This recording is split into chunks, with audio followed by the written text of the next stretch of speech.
한국 남자 컴파운드 양궁 대표팀이 항저우 아시안게임 단체전 은메달을 획득했습니다. 주재훈, 양재원, 김종호로 구성된 양궁 남자 컴파운드 대표팀은 오늘 결승전에서 인도의 235대 230으로 졌습니다. 한국 레슬링의 남자 경기에서는 김민석이 그레코로만형 130kg 동메달 경점전에서 인도의 나벤을 5대1로 꺾고 메달 획득에 성공했습니다. 한국 여자 농구 대표팀은 북한과의 리턴 매치를 잡고 항저우 아시안게임 동메달을 획득했습니다. 오늘 밤 전국의 대체로 맑겠습니다. 내일은 전국에 구름이 많이 끼겠고 남부지방과 제주도는 낮부터 차차 흐려지겠습니다. 내일 아침 기온은 서울 9도 등 전국이 4도에서 14도로 오늘과 비슷하거나 조금 낮겠습니다. 중부와 경북 내륙 지역은 기온이 5도 안팎으로 떨어지면서 서리가 내리는 곳이 있겠고 강원 내륙과 산지에서는 도로에 살얼음이 끼는 곳도 있겠습니다. KBS 제1라디오 10시 뉴스를 마치겠습니다. 지금까지 아나운서 김윤지였습니다. KBS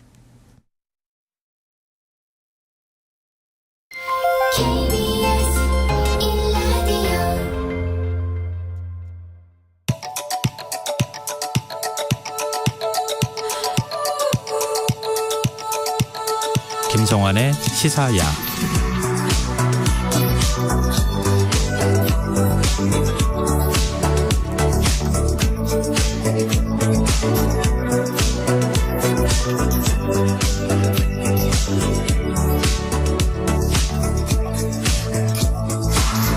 하루의 마무리, 오늘도 함께 하시죠. 시사평론가 김성환입니다. 가을 이사철이 다가왔지만 부동산 거래가 좀처럼 늘지 않고 있다는데요. 왜 이런 현상이 나타나는 건지, 연말 부동산 시장 전망은 어떤지 더 깊이 들여다보는 인터뷰 시간에 전문가와 얘기 나눠보겠습니다. 지난달 물가 상승률이 3.7%를 기록하면서 반년 만에 최대폭으로 상승했습니다. 문제는 이달의 식품 가격과 교통요금 인상이 예정돼 있다는 건데요. 목요일 경제읽기 코너에서 고물가 우려에 대해 자세히 살펴보겠습니다. 김성환의 시사에는 청취자 여러분들의 관심과 참여 기다립니다. 방송 내용과 관련해 의견 있으신 분들은 문자 보내주십시오. 당첨된 분들께는 모바일 쿠폰 보내드릴 텐데요. 참여하실 번호는 샵 9730이고요. 짧은 문자 50원, 긴 문자는 100원의 이용료가 부과됩니다. 또 저희 방송을 유튜브를 통해서도 실시간으로 시청 또 참여하실 수 있는데요. KBS 라디오 채널 들어오셔서 구독, 좋아요 많이 눌러주시길 부탁드립니다. 김성환의 시사야, 그럼 지금 시작하겠습니다.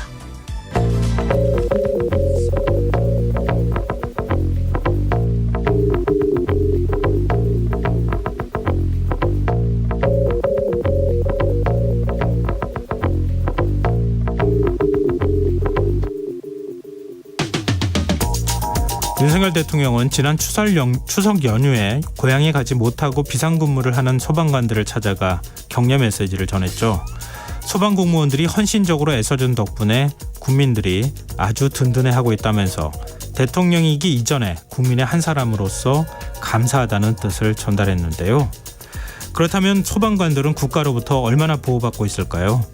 지난 10년간 극단적 선택을 한 소방관이 126명으로 같은 기간 순직한 소방관보다 무려 3배가량 많은 것으로 나타났습니다.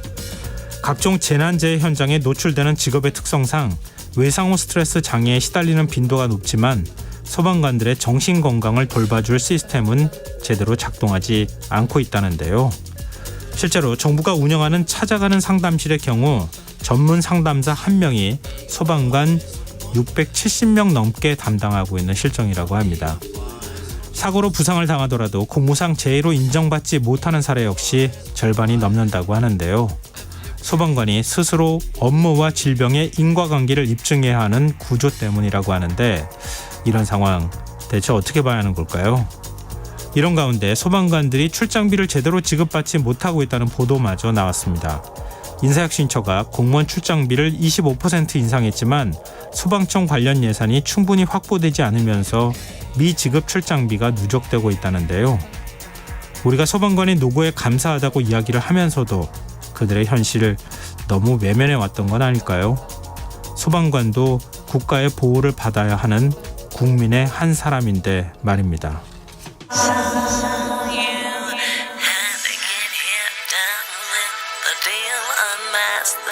just to reveal the real what you feel. You and your everyday situations, all the unnecessary complications. 오늘 밤 당신 안의 꿈틀거리는 지식 충전 본능이 깨어납니다. 여러분의 자유탐구 영역 김성환의 시사야.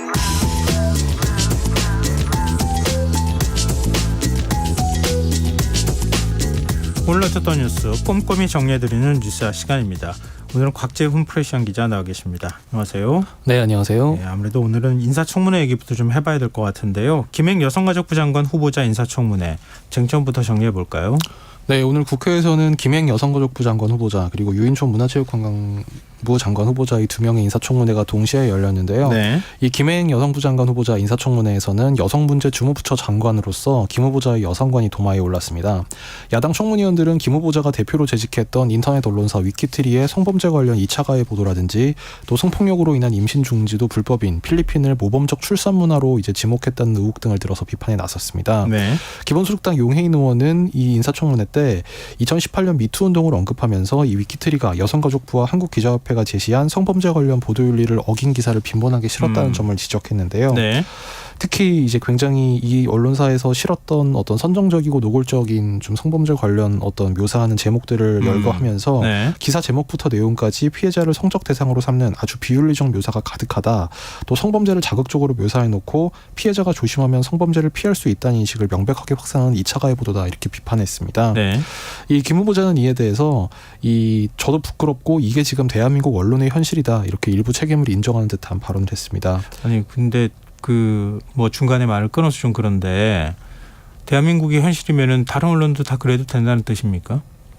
김 후보자 발언은 그렇습니다. 그러니까 이게 야당 의원들이 이게 뭐 그 당시에 한국기자협회가 이제 문제가 있던 언론 보도로 꼽은 몇 개의 사이트에 이제 이 회사가 계속 들어가 있지 않느냐라고 했는데 네. 김 후보자 답변은 뭐 정확한 어딩은 아니고 이제 취지가 네. 앞에 이제 우리가 예를 들면 몇 일을 했는데 앞에 이제 1, 2, 3위 한 대를 보면 다 유수에 알려진 대형 언론들이다. 뭐 이런 식으로 뭐 해명 내지는 좀 자기 입장을 설명을 하기도 했고요. 네. 또 이제 해당 언론사 유튜브 방송 때 이제 임신 중지 여성을 최대 6년 징역에 처하는 필리핀 사례를 들면서 강간을 당했거나 어떤 경우라도 여자가 아이를 낳았을 적에 사회적 경제적 지원 이전에 모두가 좀 부드럽게 받아들일 수 있는 톨러런스가 있으면 어떻게든지 아이를 키울 수 있다. 이런 취지의 발언을 한 데 대해서도 이제 이것이 그 성범죄 피해 여성에게 뭐 출산을 강요한다 이제 이런 식으로 받아들여지고 있는 논란에 대해서 네. 자신의 발언은 그런 취지가 아니다. 아이를 낳으면이라고 이제 여성의 주도권을 강조한 것이다. 이렇게 해명을 했습니다. 또 그 언론과 이제 앞서 이제 이른바 도어 스태핑 과정에서 이 여성부 폐지 입장에 대해서 뭐 드라마틱하게 엑시트하겠다 뭐 이런 표현을 하기도 해서 눈길을 끌었는데요. 네. 이와 이와 관련해 오늘 청문회 모두 발언에서는 여성부의 중요성을 강조해서 눈길을 끌었습니다. 김 후보자는 여성가족부는 생명의 존엄성, 가족의 가치, 대한민국의 지속 가능성을 담보하는 정부 부처라면서 여성가족부가 다루고 있는 업무는 하나같이 우리 사회의 한계 상황에서 고통받는 약자들을 돕는 일이고 예상 규모로는 작은 일이지만 한시도 손을 뗄 수 없는 사업이라고 말했습니다. 근데 방금 전에 여성가족부 역할은 굉장히 중요하다 이런 취지의 발언을 했다고 말씀하셨는데 여성가족부 폐지 입장은 그대로 또 유지했다고요? 예, 뭐 사실 모두 발언을 보면 이 여성가족부는 정말 중요한 부처이고 뭐 예상 규모로는 작지만 소중한 사업들을 하고 있다는 얘기여서 네. 그러면 왜 폐지하는 건가라는 생각이 들긴 했는데 네. 오늘 이제 여당 의원과의 질의응답 과정에서는 이제 여성가족부가 좀 더 일을 잘할 수 있도록 이관하도록 노력하겠다. 또 이 보건복지부로 이관되는 자체 계획을 갖고 있는데 현재 실행이 전혀 안 되고 있고 장관이 되면 여가부가 일을 조금 더 잘할 수 있도록 이관시키겠다. 뭐 이렇게 말했습니다. 그게 드라마틱한 엑시트 모양이네요. 뭐 그런 것 같습니다. 사실 오늘 그 정책이나 이제 이런 부분에 대해서는 특히 이제 여성가족부 폐지론에 대해서는 질의응답 자체가 별로 없었기 때문에요. 그리고 그동안 제기됐던 의혹이 상당히 많았잖아요. 이른바 주식 파킹 논란이나 네. 뭐 그것뿐만 아니라 뭐 주식 파킹 논란과 관련해서 의도적으로 주식 평가액을 평가절하할 수 있도록 뭐 매출액이나 아니면 영업이익을 낮춰 잡은 거 아니냐 뭐 이런 의혹도 제기가 됐었고요. 그런 부분에 대해서는 충분한 해명이 있었습니까? 네, 김행 후보자 오늘 뭐 그 공직 후보자 인사청문회에서 상당히 좀 드물게 공직 후보자로서는 막 이제 목소리를 굉장히 강하게 높이면서 적극적으로 해명이 나섰는데요. 네. 그 2013년 박근혜 정부 청와대 대변인으로 임명됐을 당시에 이제 위키트리 주식을 신우이에게 팔았다가 2019년 되샀다. 뭐 이른바 주식 파킹이라는 이 의혹에 대해선 너무 억울하다면서 제가 50% 넘는 지분을 갖고 있어 백지 신탁을 하면 회사가 없어지는 상황이었다. 이렇게 강조를 했습니다. 예. 이에 대해 민주당 이원택 의원이 남편 가족인 신우이에게 주식을 매각한 것은 여전히 직무 관련성이 있는 것으로 보이고 통정매매일 수 있다. 이렇게 지적을 하자 김 후보자는 절대로 인정할 수 없고 억울하다면서 신우이는 직계 좀비 속이 아니어서 위법 사항이 없다고 강하게 맞섰습니다. 또 뭐 주가 조작, 뭐 주가 뻥튀기라는 취지의 야당 의원들의 뭐 비판성 질의에 대해서는 네. 비상장 회사인데 어떻게 주가가 오르고 내릴 수 있느냐 이렇게 반박을 했습니다. 김 후보자는 윤석열 대통령 영부인인 김건희 전 코바나 대표와의 친분이 자신의 지명에 영향을 미쳤다는 뭐 일부의 설에 대해선 네. 제 정치활동 이력이 20년 되고 당 비상대책위원도 공천관리위원도 했다. 제가 여사 도움을 받아서 이 자리에 왔다고 생각한 적 없다. 이렇게 부인했습니다. 네. 유인천 문화체육관광부 장관 후보자 인사청문회 분위기는 어땠습니까? 네, 유인촌 장관 후보자 청문회에서는 이 그 여당, 그러니까 국민의힘에서 이 민주당 이재명 대표의 사례를 들어서 이제 야당 의원들의 주장에 반박을 하면서 네. 여야 간의 고성이 오가고 청문회가 1시간 반가량 중단되기도 했는데요. 이 먼저 국민의힘 김승수 의원이 구체적 정황 증거가 아니라 추정과 백서로 몰아붙이는 건 큰 문제다. 이제 이것은 유인촌 장관 후보자가 그 이명박 정부 당시 블랙리스트 논란에 관여했다. 이제 이런 의혹을 야당에서 제기하고 있는 데 대해서 네. 그것은 구체적 정황이다. 그러니까 구체적인 정황이나 증거가 아니라 추정이다. 이렇게 주장하면서 예. 그런 논리라면 여러 범죄 사실이 소명되고 수많은 증거가 있는 이재명 대표는 기소까지 됐는데 왜 책임지고 물러나라고 얘기를 안 하느냐 이렇게 말을 했습니다. 그러자 민주당 의원들이 여기서 이재명 얘기가 왜 나오냐며 굉장히 세게 반발을 했고요. 네. 이 과정에서 뭐 야당 간사인 김현덕 의원이 여당을 향해서 뭐 부적절한 비속어를 사용하기도 했습니다. 그래서 약 1시간 반 정도 후에 이제 속개된 회의에서 이제 여당 간사의 요청에 의해서 이 김현덕 의원은 원색적 표현에 사과드린다 이렇게 유감을 표했고 이에 따라 청문회가 정상적으로 이어졌습니다. 네. 좀 그 윤천 장관 후보자 두 아들이 있다고 하잖아요. 아들이 아파트를 매입하는 과정에서 대체 어느 정도 도움을 준 거냐, 증여세는 제대로 납부했느냐 이런 부분에 대한 의혹도 있었잖아요. 네, 이제 유 후보자는 뭐 증여세는 다 납부했다고 주장했지만 이 관련 증빙 서류를 제출해달라는 데 대해서는 거부를 했는데요. 뭐 민주당 이모경 의원은 2015년 당시 31세, 27세였던 유 후보자의 아들들이 유 후보자 자금을 보태서 성동구 옥수동 아파트를 담보대출 없이 구입한 것이라면서 네. 아들들의 능력이 뛰어난 것이냐, 아빠 찬스를 사용한 것이냐 이렇게 비판했습니다. 또 민주당 임종성 의원도 이제 증여세 자료 제출을 요구하면서 정당하게 납부했다면 제출 못할 이유가 없다고 이 자료 제출을 요구를 했는데요. 네. 유 후보자는 이에 대해 자녀는 이미 다 장성의 독립생계를 갖고 있고 본인들도 공개를 거부해 지침대로 고지 거부를 한 것이라면서 증여세는 다 납부했다고 주장했습니다. 김행 후보자도 비슷한 취지의 얘기를 하던데요. 그러니까 후보자의 재산이 어떻게 움직였는지를 알기 위해서 그런 거지 장성한 자녀의 재산을 다 들여다보겠다고 얘기한 건 아니잖아요. 그러니까 지금 아파트를 매입하는데 뭐 예를 들면 천안 같은 경우는 27살에 6억 원짜리 아파트를 샀다는 거 아니에요. 그때 27살이 돈을 얼마나 벌었겠어요. 근데 유 후보자가 그때 돈을 보태줬는데 얼마를 보태줬는지를 지금 확인하려고 하는 거 아닙니까? 근데 얼마 보태줬는지는 얘기 안 하고 증여세 얼마를 납부했느냐, 납부한 액수 보면 얼마 보태줬는지 알 수 있을 거 아니겠어요? 그 아파트 가격은 다 나와 있으니까. 근데 그것도 장성한 아들이기 때문에 공개할 수 없다 이렇게 얘기를 하고 있단 말이에요. 네, 이제 그런 지적들이 있고 이제 유 후보자 아들들의 케이스와 이제 김행 후보자 딸의 경우는 조금 케이스가 다른데, 네, 뭐 그렇긴 하지만 김행 후보자 딸 같은 경우에는 지금 공직자윤리법에 뭐 법 조항 자체가 좀 지금 시대랑 맞는지 모르겠습니다만 그 혼인한 직계 비속인 딸의 경우에는 그 재산 등록 대상에서 아예 빠지게 돼 있습니다. 네네. 이제 김행 후보자가 언급한 건 그 부분이고요. 그래서 유 후보자 아들들 같은 경우에는 그 지금 혼인 여부와 관계없이 이제 아들들이기 때문에 예. 뭐 이 부분에 대해서는 그 재산 신고 대상은 되는데 독립생계 유지를 이제 이유로 지금 고지 거부를 한 겁니다. 글쎄요. 27살에 6억짜리 아파트를 사서 31살에 17억 6천만 원짜리 아파트를 샀다. 이 도대체 어느 정도 도움을 받았다는 거냐 이런 부분에 대한 의혹이 있었는데 해명이 제대로 된 건지 잘 모르겠네요. 인사청문 보고서 채택 전망 어떻습니까? 뭐 사실 이 두 후보자 모두 지금 채택 전망은 뭐 매우 어둡다고 봐야 되겠는데요. 네. 유인촌 장관 후보자 같은 경우에는 민주당에서 앞서부터 이제 이명박 정부 때 장관 당시 뭐 블랙리스트 의혹 등을 이유로 이 유 후보자 지명 자체에 대해서 굉장히 부정적인 인식을 갖고 있었고, 예. 김행 여성부 장관 같은 경우에는 초기에는 이 유인촌 후보자나 뭐 신한식 후보자에 비해서 뭐 특별히 문제될 게 없지 않겠냐는 인식이 뭐 다소 있었습니다만, 네. 오늘 청문회 과정에서 특히 이제 공직 후보자 본인이 이제 야당 의원들과 뭐 마주 원성을 높인다든지 또 이제 이런 것이 좀 이례적인 태도였고, 네, 야당 예. 의원들이 여기에 굉장히 지금 격앙이 된 상태이기 때문에 네. 아마 청문 보고서 채택이 현재로서는 좀 어렵지 않겠느냐. 뭐 그래서 그 신원식 장관 후보자 케이스와 마찬가지로 이 국회에서는 청문회 채택 없이 아마 대통령이 임명하는 그런 그 경우로 가지 않겠느냐.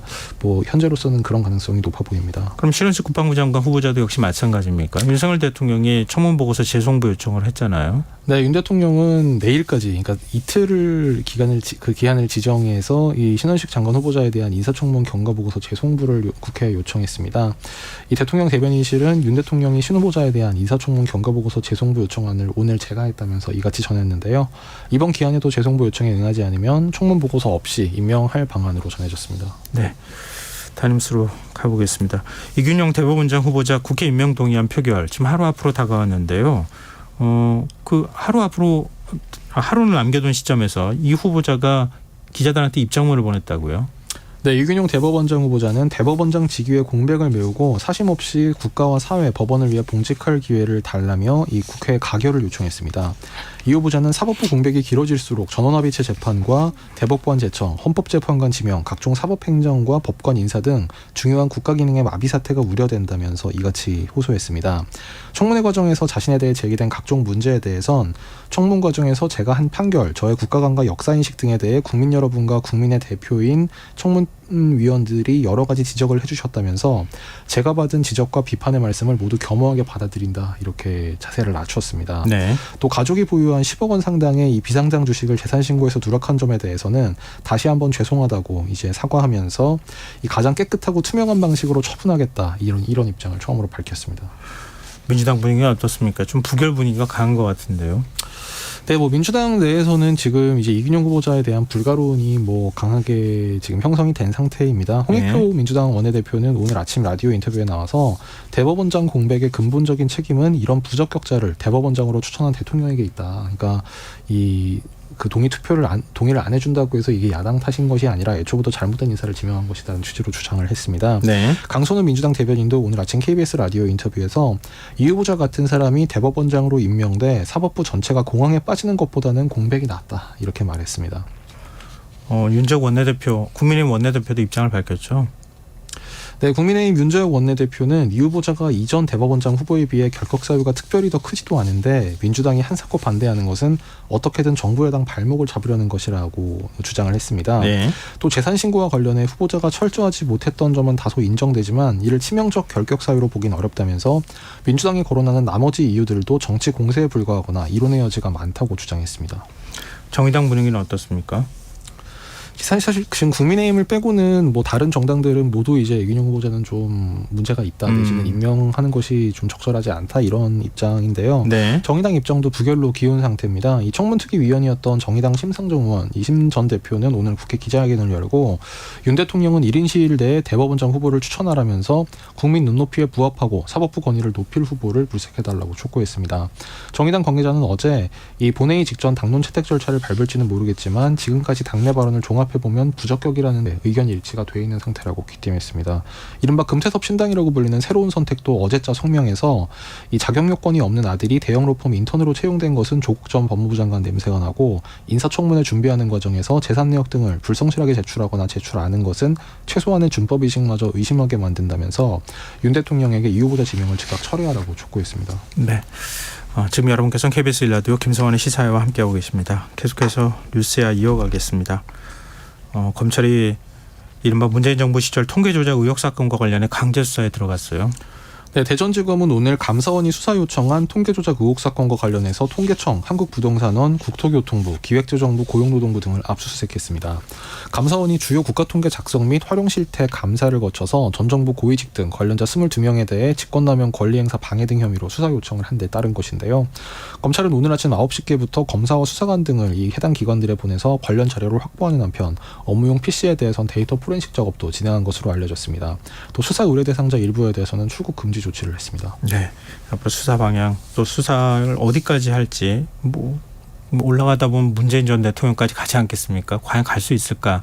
이런 건 좀 지켜보면 어떨까 싶고요. 뭐 아직까지는 지금 수사 의뢰 대상자 중에는 문 전 대통령은 포함되지 않고 있습니다. 그 수석들이 다 쫙 들어가 있는 상황이기 때문에 수석들을 수사하다가 만약에 뭐 대통령 지시사항이 나온다 그러면 뭐 그것도 배제하기는 어렵겠죠. 일단 뭐 수석들을 중심으로 해서 수사가 이루어지지 않을까 싶네요.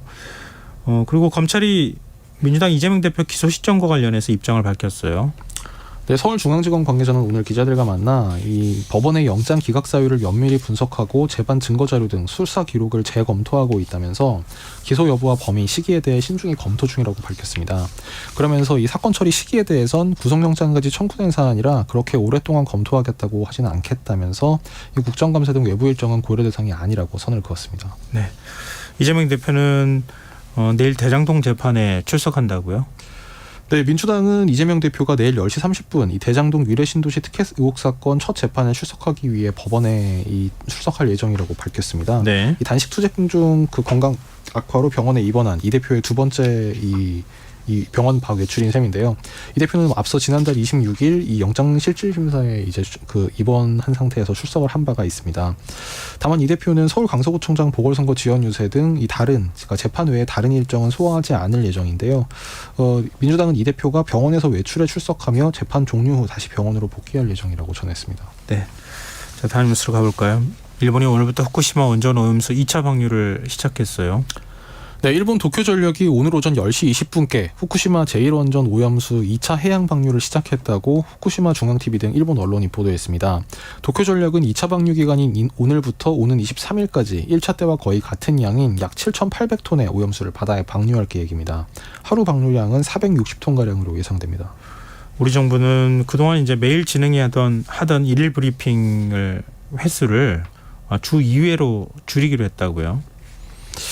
예, 뭐 브리핑은 사실 뭐 기자들의 참석률도 좀 저조한 문제도 지적이 됐었고 네. 오늘 그 박부영 국무조정실 차장이 오늘까지 총 76회 진행하면서 대부분의 이슈에 대한 설명이 국민께 잘 전달됐다. 그래서 국정감사에서 심도 있는 논의가 이뤄질 것이라 대면 브리핑 횟수를 주 2회로 조정하겠다고 밝혔습니다. 정부는 오염수 2차 방류와 관련해 국민 건강과 안전에 영향이 없도록 확인과 점검에 최선을 다할 것이라는 뭐 다소 원론적인 입장을 밝혔는데요. 박부영 차장은 우리 검토팀은 방류 데이터 모니터링을 진행 중이라며 이같이 밝혔습니다. 다만 도쿄전력 그 원전으로부터 3km 이내 해역 10개 이제 그 정점에서 지난 3일 채취한 해수시료 분석 결과 모두 이상치 판단 기준인 리터당 700베크렐 미만을 기록했다. 이제 이 점을 강조를 했고요. 또 이제 1차 방류 이후 진행된 시설 점검 때 이 희석 설비의 상류 수조 4곳에서 도장이 들뜨고 부품 현상이 확인된 데 대해선 방류에는 문제가 없다고 보고 현장에 파견된 우리 전문가를 통해 추가 확인하기로 했습니다. 네. 지금 영국 런던에서 국제해사기구 당사국 총회가 열리고 있는데 우리 정부가 이 회의 자리에서 입장을 밝힌다고요? 네, 지금 현지 시간 5일 오후 그러니까 뭐 지금쯤 아마 진행이 되고 있을 것 같은데요. 네. 이 영국 런던 국제해사기구에서 지난 2일부터 6일까지 45차 런던 협약 그 런던 의정서 당사국 총회가 진행 중인데 네. 그 5일 오후에 방사성 폐기물의 관리에 관한 사항 이 세션이 예정돼 있습니다. 이 자리에서 한국을 포함한 관련국 등이 후쿠시마 오염수에 관해 입장을 밝힐 것으로 예상이 되고 있는데요. 실제로 우리 박성훈 해수부 차관은 오늘 브리핑 때 국민 건강과 안전을 최우선으로 국익에 가장 도움이 되는 방향으로 발언이 이뤄질 것이라면서 여러 번 말한 것처럼 오염수 방류가 해양 환경 보전 차원에서 국제 기준과 절차에 맞게 안전하게 처리돼야 된다는 점을 강조할 예정이라고 밝혔습니다. 네.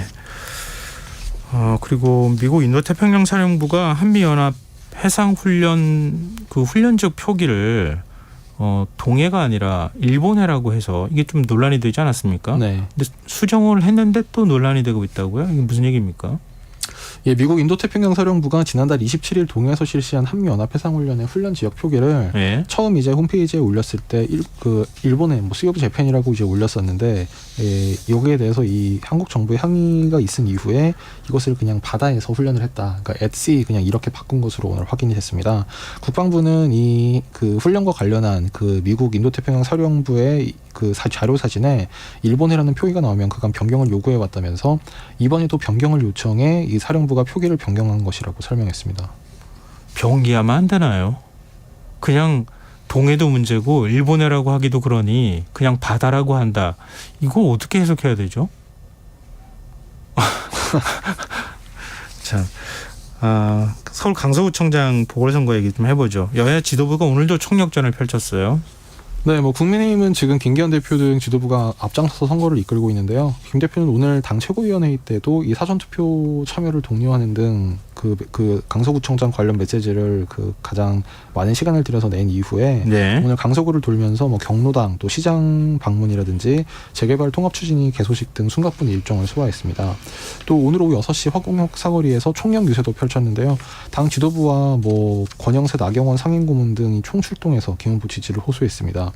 민주당도 이제 이재명 대표가 병상에서 이 강서구청장 보궐선거 관련 이 영상 메시지를 내면서 선거 분위기를 그 지휘를 했는데요. 네. 이 대표는 이번 선거는 정권의 폭정을 멈추고 강서구의 새로운 미래를 여는 출발점이라면서 오는 6일과 7일 이틀 동안 사전투표가 진행되니 국민이 승리하고 역사가 진보하는 위대한 행진에 빠짐없이 동참해달라고 호소했습니다.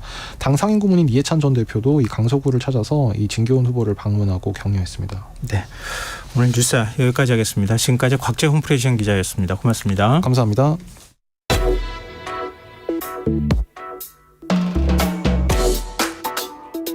더 나은 내일을 준비하는 시간 KBS 1라디오 김성환의 시사야.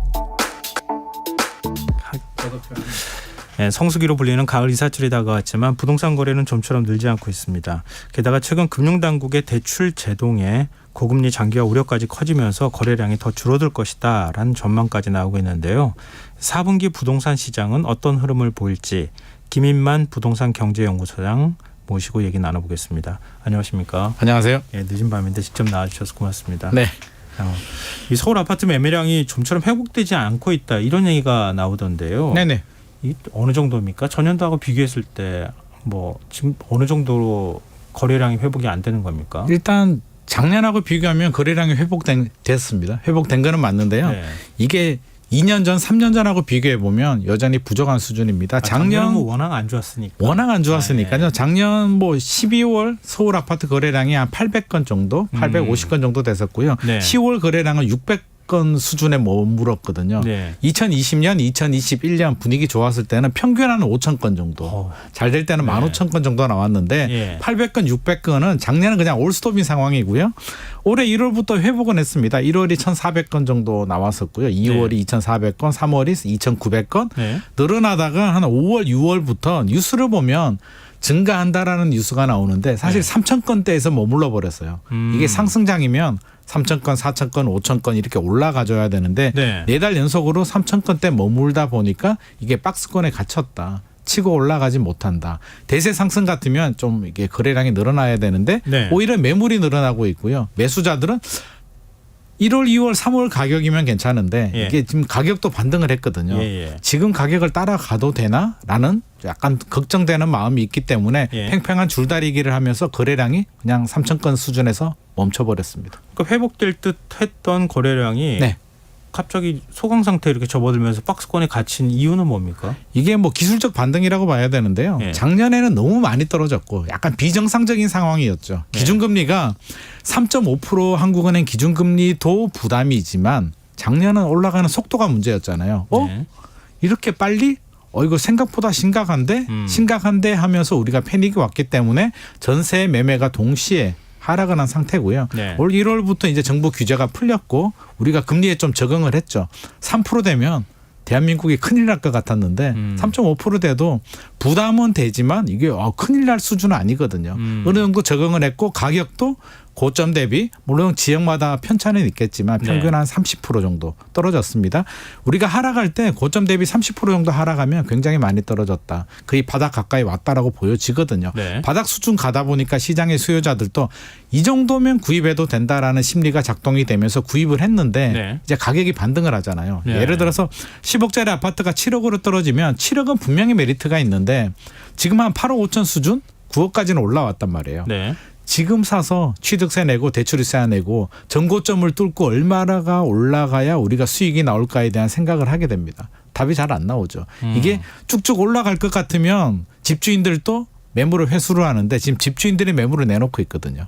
급매물은 아니고 네. 호가대로 호가를 네. 살짝 올려서 내놓다 보니까 시장의 수요자들은 그 호가를 지금 따라가기는 어렵겠다. 기준금리도 내려가지 않았죠. 작년만 하더라도 올 뭐 하반기에 기준금리 내려갈 수 있다라는 장밋빛 전망이 있었는데 최근에 미국이라든지 경제 상황을 보면 내년에도 금리 인하가 쉽지 않겠다. 네. 오히려 0.25 정도 더 올라갈 수도 있겠다라는 전망이 나오고 있기 때문에 여러 가지 상황을 종합해 보면 그동안 많이 올랐는 피로감이 해결되지도 않았고요. 전체적으로 보면 추가 상승 여력에 대해서 좀 집주인들도 그렇고요. 매수자들도 그렇고 좀 회의적인 반응인 것 같습니다. 혹시 그 금융당국 정부가 네네. 부동산 대출 규제는 풀어줬잖아요. 네네. 특례 보금자리론 규제를 느슨하게 해줘가지고 네네. 그거 활용해가지고 좀 돈이 있는 소비자들 같은 경우에는 적극적으로 집을 사려고 네. 이런 의지를 보였다가 다시 그걸 조였잖아요. 조였죠. 그 영향도 있습니까? 일정 부분 영향이 있죠. 구매 네. 능력 측면에서 저는 그 부분이 굉장히 중요한 포인트라고 보여지는데요. 네. 정부 입장에서 왜 다시 대출 규제를 조였을까?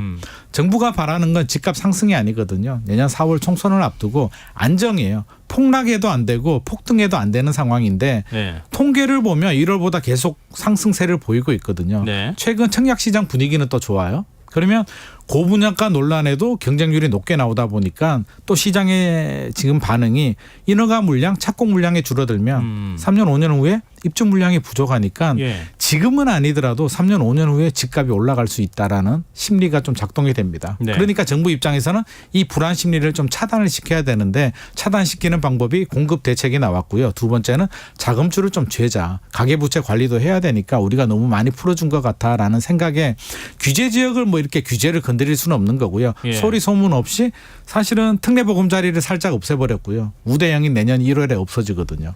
그리고 50년을 40년으로 줄인 게 사실은 이게 규제에 해당이 됩니다. 그래서 속도 네. 조절에 들어간 거죠. 추가 상승을 좀 막겠다는 의미인데 시장에서는 그런 부분도 영향을 받는 거죠. 자금 구매 능력이 좀 약해지다 보니까 심리적으로도 추가 상승에 대한 기대감이 낮아진 상태에서 대출 규제까지 들어오니까 사실상 좀 관망으로 돌아선 상황입니다. 일부에서는 그런 얘기도 해요. 문재인 정부 때 부동산 가격이 급등해서 한 2배가량 올렸다고 얘기를 하잖아요. 아파트 네네. 같은 경우에는. 네, 맞습니다. 윤석열 정부 들어서서 아파트 가격이 좀 하락 추세였잖아요. 네네. 저 원희룡 국토부 장관도 얘기했지만 아파트 절반 정도까지 내려가도 된다고 감당할 수 있다고 하지 않았어요? 네네. 그럼 조금 더 내려가게 해서 청년들도 집을 좀 더 살 수 있도록 해준다거나 그런 정책으로 가야 되는데 네. 정책이 정반대로 거꾸로 왔잖아요. 지금까지. 이게 사실 국토부 원희룡 장관 입장에서도 마음은 가격이 좀 서서히 떨어져 가지고 좀 사실 어느 정부라도 집값 오르면 굉장히 부담스럽거든요. 네. 부담스러운데 반대로 집값이 서서히 안정이 되고 떨어져야 되는데 빠르게 떨어지게 되면 작년 같은 경우에 미분양이 문제가 됐거든요. 네. 작년 1월에 미분양이 2만 1,000호 정도 됐는데 작년 올 1월이죠. 작년 12월에 6만 8천호, 올 1월이 7만 5천호까지. 1년 만에 3.5배가 늘어나게 되고요.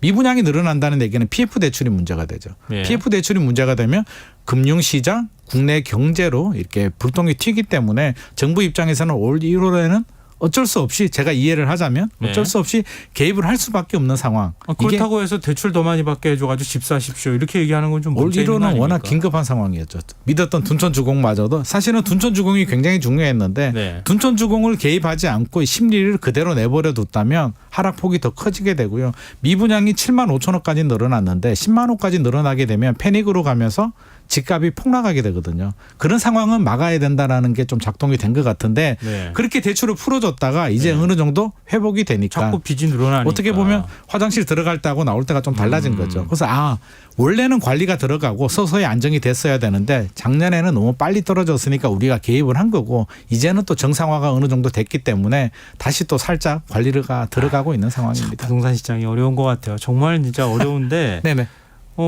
부동산 불패 신화 때문에 그동안에 네. 그냥 묻지마 부동산 투자하고 아파트 그냥 계속 오르니까 네네네. 뭐 빚을 내서라도 계속 사야지 네. 갭 투자도 하고 네. 뭐 이렇게 했던 거 아니에요? 맞습니다. 근데 결국 하여튼 이렇게 흐름이 바뀌고 가니까 네. 아파트 부동산 그 청약 시장의 경우에는 근데 이거하고 정반대 흐름을 보이고 있는 거잖아요. 말씀하셨던 것처럼 그렇죠. 또 다시 그래도 집값은 다 떠받쳐 주는 거야.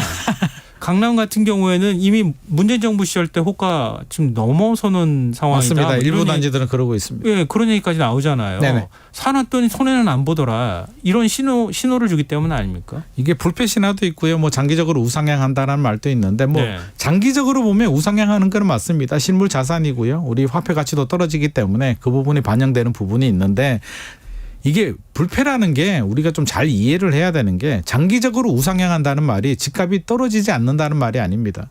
10년, 15년을 보면 올라가 있는다는 거지 중간 과정을 보면 7년, 8년 상승하고요. 3, 4년 조정이 되고 이런 흐름이 반복이 되고 있거든요. 네. 우리가 나무가 아니라 숲을 보고 좀 길게 봐야 됩니다. 2015년에서 2021년 집값 많이 올랐잖아요. 문재인 네. 정부 시절에. 네. 지금은 사실상 그런 상승장은 끝난 상황이고요. 이제 조정장에 들어갔는데 예. 일부 오판하시는 분들이 바닥 찍고 올라가는 거 아니야? 지금 계속 올라라고 하는데 1년 조정되고 다시 대세 상승이 돼서 7년 계속 상승하는 건 사실 이치적으로 맞지도 않습니다. 그래서 우리가 조금 긴 안목으로 봐야 되고 아직까지 2020년, 2021년에 발생한 버블은 아직 제거가 되지 않은 것 같습니다.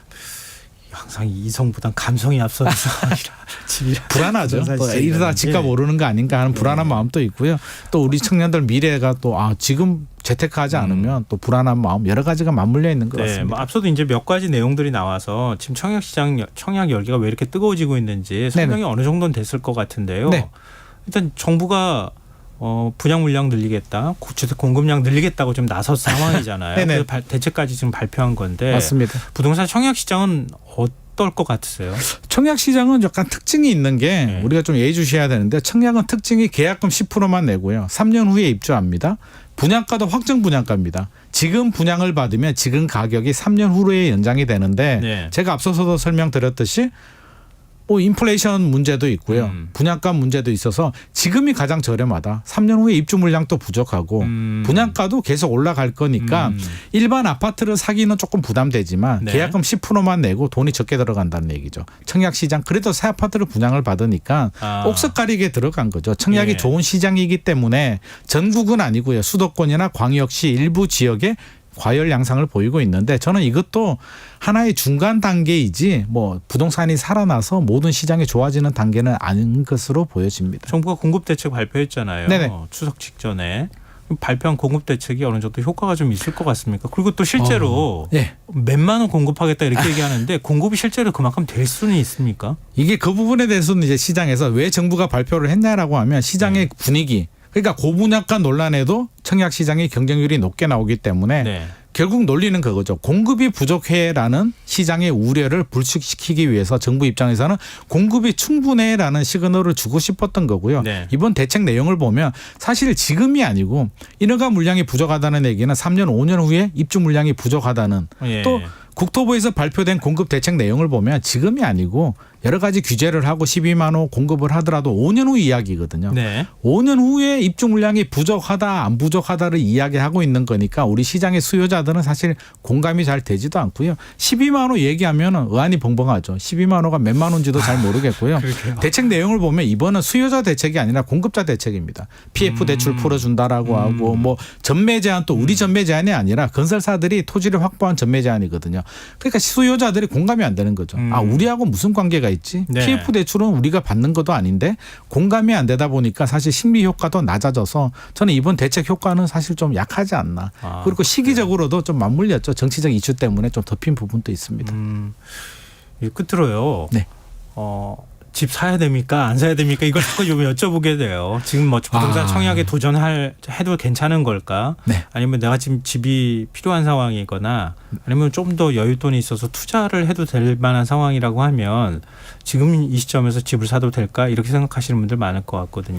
저는 항상 드리는 말씀이 필요하신 분들, 자금이 되시는 분들은 내 집 마련해도 된다고 생각합니다. 필요하니까 우리가 100% 타이밍을 잡을 수는 없고요. 떨어질 때는 또 두려워서 집을 못 사거든요. 예. 그래서 필요하고 자금이 되시는 분들은 내 집 마련하셔도 되는데 지금 필요 없는 분들, 무리한 대출을 받아야 되는 분들이라면 굳이 불안한 마음에 앞으로도 계속 오를 것 같으니까 불패 신화를 믿고 들어가는 거는 저는 좀 반대를 하고요. 네. 무주택자들 실수요자라면 뉴홈 사전 청약도 이제 조만간 또 3차 물량들이 나오거든요. 예. 확실히 저렴한 물량들, 우리 세금이 투입을 해서 가격 경쟁력이 있고 입지 경쟁력이 있는 지역들이라면 무주택자들은 적극 공략해도 좋을 것 같습니다. 집값이 계속 오르는 건 아니죠?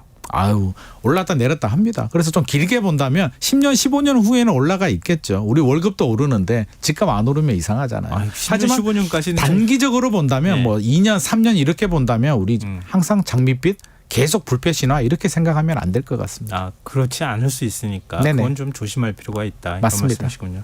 네, 알겠습니다. 오늘 말씀 여기까지 듣겠습니다. 말씀 고맙습니다. 감사합니다. 지금까지 김인만 부동산 경제연구 소장이었습니다.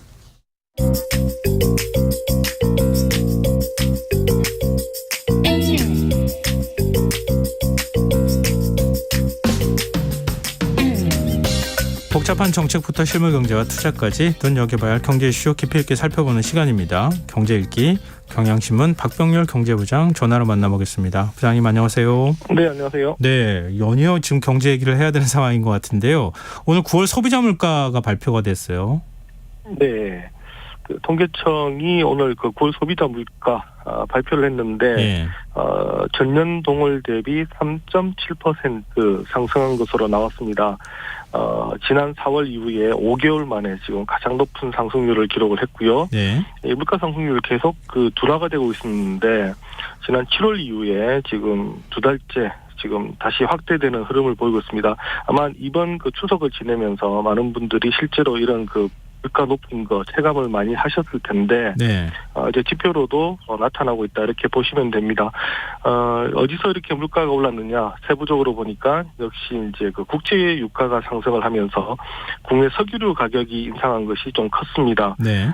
지난달 석유류 가격이 이제 전년 동월 대비 4.9% 하락한 걸로 나왔는데 이게 뭐 하락한 걸로 나왔습니다만 이게 이제 기저 효과가 있다 보니까 실제로는 이제 상당히 이제 오르는 것으로 지금 통계에 반영이 되고 있다 이렇게 보시면 됩니다. 왜냐하면 하락한 기준으로 보면 7월에는 석유류가 전년 동월 대비 25.9% 하락을 했었고 예. 8월에는 11.0% 감소를 했던 건데 이번에는 이제 4.9% 하락으로 나왔으니까 쉽게 말씀드리면 작년에 한참 비쌌던 석유류 가격 수준까지 지금 올라오고 있다. 이렇게 보시면 됩니다.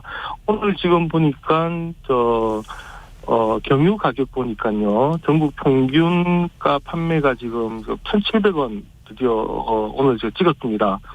1년 전이 뭐 1,810원 이 정도였으니까 예. 고까지는 안 되지만 벌써 경유 가격만 하더라도 1,700원까지 왔으니까요. 예. 상당히 많이 올라오고 있다. 지금 이제 이런 얘기인데 서민들이 이제 체감할 때는 기름값이 이제 많이 올랐다 이제 느낄 수가 있는 이제 그런 부분들로 가고 있고요. 그리고 또 역시 이제 농산물 가격 많이 오른 것도 통계에 영향을 많이 미쳤습니다. 지난달 농축수산물 가격 전년 동월 대비 3.7% 올랐는데 특히 농산물이 7.2% 올라서 지난해 10월 이후에 11개월 만에 가장 많이 올랐습니다. 사과 54%, 복숭아 40%, 귤 40% 이렇게 급등을 했는데 신선과일 전체로도 1년 새 24% 급등을 해서 2020년 10월 이후에 지금 최대 상승폭을 보인 것으로 오늘 통계상 집계가 됐습니다. 네, 뭐 방금 전에 경유 가격 말씀하셨지만 휘발유 가격 같은 경우에 서울 지역에서는 1,800원 아래로 내려가는 걸 제가 거의 못 보는 것 같은데 1,800원 또 한 중반까지도 막 지금 판매하고 있는 상황이고. 근데 소비자 입장에서는 뭐 3% 올랐다, 4% 올랐다. 이게 체감 못 하거든요. 이 이른바 그렇죠. 장바구니 물가라고도 흔히 얘기하잖아요. 진짜 소비자들이 체감할 수 있는 생활 물가는 어느 정도 오른 겁니까? 네, 이제 생활 물가는 이제 4.4% 상승한 것으로 집계가 됐는데요. 오늘 뭐 전체 평균이 3.7%니까 역시 그것보다는 많이 올랐다 이렇게 보시면 되는데, 요거 지금 생활물가지수 상승률 4% 넘은 것도 지난해 3월 이후에 6개월 만에 가장 많이 오른 것으로 일단 수치적으로는 이렇게 이제 드러나고 있습니다. 근데 지금 물가 오름세가 심상치 않다는 얘기가 나오거든요. 이게 탄력을 받았다는 얘기까지도 있는데 지금 추석 연휴 이후의 물가 그 어떤 상황은 어떻습니까? 네, 맞습니다. 이제 뭐 이게 지금 오늘 발표된 거는 9월 소비자 물가였으니까 사실 저희가 이제 궁금한 게 그러면 10월 이후는 어떻게 될 건가 이건데요. 일단 생활 물가 쪽에서 소비자들이 체감하는 쪽으로는 물가 인상이 계속될 것 같습니다. 맥주 쪽 지금 가격이 계속 오르고 있습니다. A 맥주 회사 오늘 보니까 7곳가 평균 6.9% 올린다고 밝혔는데요. 이 회사가 올리면 이제 나머지 맥주 회사들도 이제 가격을 올릴 가능성이 큽니다. 그리고 이제 지난 1일부터는 또 원유 가격 인상에 따라서 유제품 가격이 또 오르고 있는데요. 아마 지금 편의점 가보시면 900ml 기준으로 흰우유 가격 지금 3,000원 넘었습니다. 이렇게 흰우유 가격 오르다 보니까 이렇다면 다음은 빵, 아이스크림 가격 오르지 않을 거냐 이런 우려를 하는데, 네. 실제로 지난해에도 우유값 인상 이후에 빵과 아이스크림 가격이 최대 20%가량 인상이 됐습니다. 당장 지금 주요 아이스크림 업체 A사, B사 보니까 오는 6일부터 가격 올리겠다 이렇게 얘기를 하고 있는데요. 저희가 어릴 때 많이 먹던 그런 아이스크림들 지금 8% 인상한다 지금 이런 얘기들도 지금 계속 나오고 있습니다.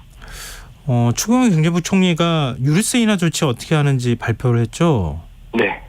지금 전기요금 또 어떻게 되는지도 궁금하고요. 네, 오늘 뭐 추경호 장관이 이제 약식 기자간담회를 가졌는데, 지금 국제 유가가 가파르게 오르기 시작했고 지금까지 국제 유가 강세가 계속 이어지고 있는데, 이런 상태라면 추가적으로 2월 정도 유류세 인하 조치 연장할 수 있는 것을 적극적으로 검토해야 되겠다라는 생각을 갖고 있다 이렇게 얘기를 했습니다. 예. 확정한 건 아니고 사실상 연장할 수 있다 이걸 의지를 공식적으로 밝혔다고 보시면 되는데요. 아시다시피 지금 유류세 인하 조치 계속 추가 연장되다가 원래 지금 이달 말에 완료가 됩니다. 그런데 지금 유가가 다시 경유가도 지금 1,700원, 휘발유가 1,800원대 이르니까 이거 환원하기 어렵다 해서 2개월도 추가 연장하는데, 뭐 2개월도 추가 연장하면 연말까지는 일단은 올해는 유류세 인하 조치 연장하겠다라는 이제 뜻입니다. 지금 이제 휘발유 같은 경우 리터당 세금이 610원 붙고 있는데요. 예. 이걸 그대로 돌리면 원래 820원까지 됩니다. 예. 그러니까 리터당 200원 정도 더 오르게 되고, 경유도 지금 이제 369원이 리터당 붙고 있는데 이게 원래는 581원이 부과되던 겁니다. 그러니까 만약에 경유도 이것을 그러니까 조치를 없앴을 경우에는 예. 한 200원 정도 지금보다 더 오르게 되는데, 그럼 아까 말씀하신 것처럼 휘발유는 이 통계 가격으로도 2,000원이 넘게 되고요. 네. 그럼 아마 서울 시내 가격은 뭐 2,100원, 2,200원 갈 텐데, 일단 유류세 인하 조치를 그대로 뭐 연장할 수밖에 없는 이런 사정이 지금 정부는 있는 것 같습니다. 아니 근데 다만, 그 내년 4월에 총선이 또 있잖아요. 네. 그러면 그 사이에 그럼 올리는 게 가능합니까? 그래서 말씀하신 것처럼 연말까지 지켜보고, 그렇다면 내년 총선이 4월인데 4월까지 연장할 가능성도 뭐 사실은 있다고 보는 게 좀 정직한 답변일 것 같고요. 네. 문제는 이렇게 되면 또 세수인데, 2달 연장을 하게 되면 또 세수가 1조 원 정도 감소하게 되는 이런 또 우려 또 제기가 되고 있습니다. 그리고 아까 말씀하신 것처럼 전기요금 네. 이 부분에 대해서는 오늘 주 부총리가 확답을 안 했습니다. 국제에너지 가격 상승, 그리고 한국전력 등 에너지 공기업의 재무 상황, 국민 부담 문제, 이 세 가지 축을 종합적으로 고려해서 최종 결정할 예정이다. 아직 구체적으로 방침 정하지 않았다. 얘기를 하는데, 근데 어제는 또 보면 한전 사장은 25.9원 킬로와트시당 올려야 된다 이런 네. 얘기를 했거든요. 예. 정부의 지금 고민이 좀 깊어가고 있다고 보시면 될 것 같습니다. 현재 이제 날씨 추워지잖아요. 당연히 이제 전기 많이 쓸 수밖에 없는 상황인데 이것도 역시 총선 앞두고 있는 상황이잖아요. 그러니까 이게 과연 또 올릴 수 있을까? 이런 생각도 좀 들기도 하고요. 근데 정부는 지금 이제 쭉 물가 얘기했지만 연말 물가 어떻게 전망하고 있습니까? 네, 정부는 아직도 이제 10월 달 되면 다시 물가 안정세 찾을 거다 계속 이렇게 얘기를 합니다. 오늘 기재부 자료를 보니까 계절적 요인이 완화되면 10월부터는 물가 흐름이 다시 안정화될 것으로 예상한다. 이렇게 얘기를 하는데요. 네. 하지만 지금 주요 인사들의 코멘트를 보면 또 약간 더 불안해하는 것도 지금 감지가 됩니다. 추경호 부총리 같은 경우도 오늘 기자간담회에서 최근 8월, 9월 물가가 3.4%, 3.7% 올랐기 때문에 연말에 이 목표보다 전반적으로 조금 높을지 상황을 지켜봐야 된다라고 이런 얘기를 하고요. 한국은행의 경우도 8월 전망 경로를 다소 웃도는 수준으로 물가가 높아졌다라고 지금 진단을 하는데 네. 정부도 이제 8, 9월 가면 물가가 조금은 높아진다라고 얘기는 했었습니다. 그런데 내부적으로 보면 그 증가하는 상승하는 폭이 조금 더 가파르다라고 지금 보는 것은 아니냐 이렇게 저희가 좀 짐작은 할 수 있는 그런 측면이 있는 것 같습니다. 정부는 가급적이면 물가가 좀 안 올랐으면 좋겠다고 하는 바람을 좀 담고 얘기를 하는 것 같은데 시장의 평가는 좀 냉정하잖아요. 시장은 네. 어떻게 전망하고 있습니까? 이 물가 당분간 좀 가지 않을까, 고물가가 장기화되지 않을까 이렇게 보는 시각이 많은 게 좀 사실인 것 같습니다. 일단 먼저 그 국제유가 상승세 좀 쉽게 수그러들 조짐이 보이지 않고 있는데요. 계속해서 지금 사우디가 감산을 하겠다라고 하니까 네.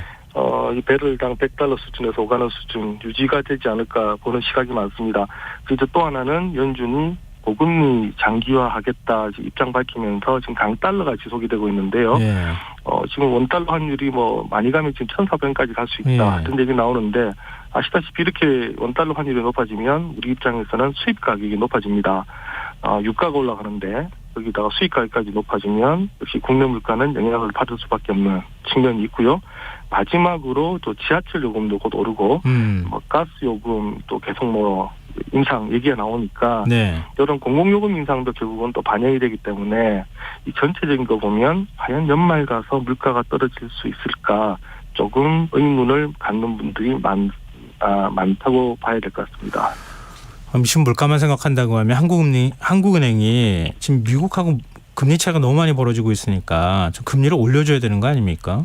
네, 그래서 지금 상황이 살짝 좀 바뀌는 것도 감지가 되는데요. 네. 그동안 하는 이제 국내 경기 긴축에 대한 우려 이런 것들 때문에 계속해서 이제 동결하겠다 금리를 했는데 앞서 말씀드린 것처럼 이렇게 고물가가 계속되면 결국은 물가 잡기 위해서 한원도 나설 수밖에 없지 않겠느냐. 이런 얘기가 어제 오늘부터 지금 좀 솔솔 나오고 있습니다. 일단 그 다음번 금통위가 19일인데요. 예. 그때까지 아마 하는 건 고민을 많이 할 것 같습니다. 그리고 또 미국에서 지금 계속해서 지난 그 추석 우리 연휴 때 우리가 쉬고 있을 때 미국 10년물 국채 금리가 16년 만에 최고로 치솟았거든요. 이걸 제가 이제 기축 발작이라고 하는데 예. 이걸로 인해서 미국도 계속 지금 금리가 올라가는 상황. 그렇다면 다음번 연준이 또 금리를 올릴 가능성도 있고 심지어 월가 일각에서는 7% 금리 얘기까지 지금 또 나오고 있습니다. 이게 지금 JP모건 최고 경영자 입에서 지금 나오는 얘기들인데요. 내가 5% 금리가 갈 거라고 했을 때 아무도 믿지 않았었는데 네. 지금 7% 금리가 또 가능한 건 아니냐 지금 이런 발언도 지금 나오고 있습니다. 그러다 보니까 만약에 실제로 연준이 금리를 또 올리게 된다면 한은 더 버티기는 어렵지 않을까 이런 우려도 지금 나오고 있습니다. 근데 정부 물가 대책이 있는 겁니까? 정부가 물가 대책 지금 이거 안 잡으면 안 되는 거잖아요. 국민들 고통이 너무 큰데요. 그렇죠. 근데 너무 지금 상황들이 지금 좋지 못한 부분으로 올라가고 있고 무엇보다 지금 대응할 수 있는 정책적 여건들이 지금 사실 안 보이는 것들이 또 사실인 것 같습니다. 결국은 한국은행이 금리 올리는 것 말고는 마땅한 대책이 없다는 건가요? 가장 거시적인 부분은 사실은 한은의 이제 금리 인상 부분들인데 지금 보면 그 금융적으로 보면 한은이 금리를 안 올리면서도 지금 시중에 자금은 더 많이 지금 풀려나가고 있는 예. 그런 상황이거든요. 예. 그러다 보니까 지금 금융 전체 시스템에 좀 문제가 생기는 것 같다라는 우려도 나오고 있습니다.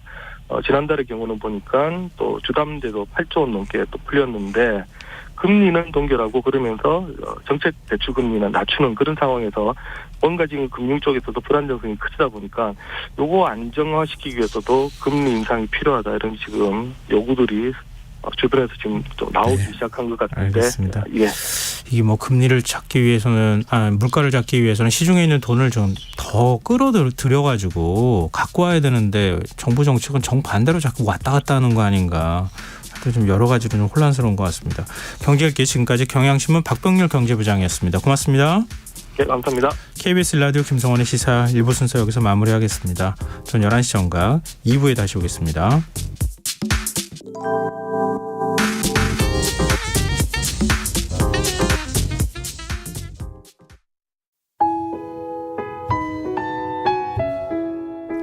청취자 여러분, 위기가정을 찾아주세요.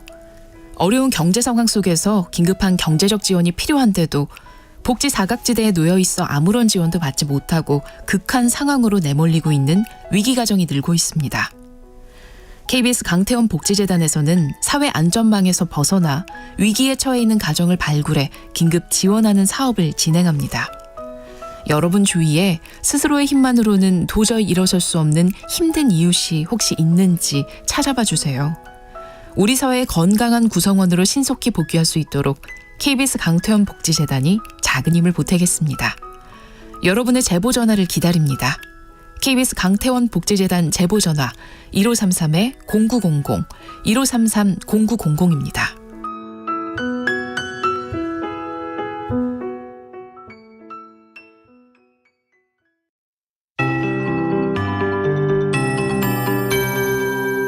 KBS 58분 날씨. 내일은 전국이 구름 많겠고 남부지방과 제주도는 낮부터 흐려지겠습니다. 아침 사이 내륙을 중심으로 안개가 끼겠습니다. 특히 강원 내륙 산지는 지면의 온도가 낮아지면서 살얼음이 생길 수 있겠습니다. 교통안전에 유의하시기 바랍니다. 내일 아침 최저기온 서울 9도, 광주 10도 등 전국이 4에서 14도로 경기 북부 내륙과 강원 내륙 산지, 중북 북부와 경북 내륙은 5도 안팎까지 떨어지면서 서리가 내리거나 얼음이 생기기도 하겠습니다. 농작물 피해 없도록 대비하시기 바랍니다. 낮 최고 기온은 서울, 대구 22도 등 전국이 20에서 23도로 바람이 불어 체감 온도는 더 낮겠고 당분간 일교차가 10에서 15도가량 크겠습니다. 겉옷을 챙기는 등 환절기 건강관리 잘해주시기 바랍니다. 바다의 물결 대부분 해상에서 4m까지 높게 일겠고 최대 초속 16m의 강풍이 불겠습니다. 당분간 동해안과 남해안, 제주도 해안에 너울성 파도 밀려오겠습니다. 특히 모레 새벽부터 글피 사이 동해안은 더욱 강하게 밀려오겠습니다. 해안가 침수 등 피해 없도록 각별히 주의하시기 바랍니다. 서울의 현재 기온 13.4도, 습도 53%, KBS 58분 날씨 박성준입니다.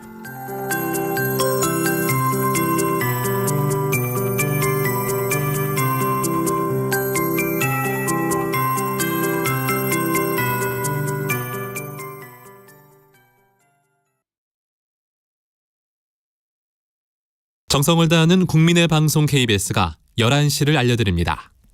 AM 711kHz, FM 97.3MHz, KBS 1라디오입니다. HLKA.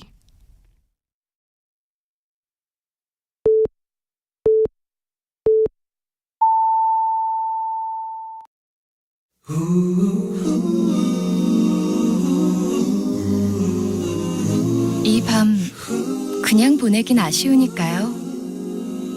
당신의 하루의 끝까지 야무지게 채워드립니다. 당신의 지식 충전소 김성환의 시사야.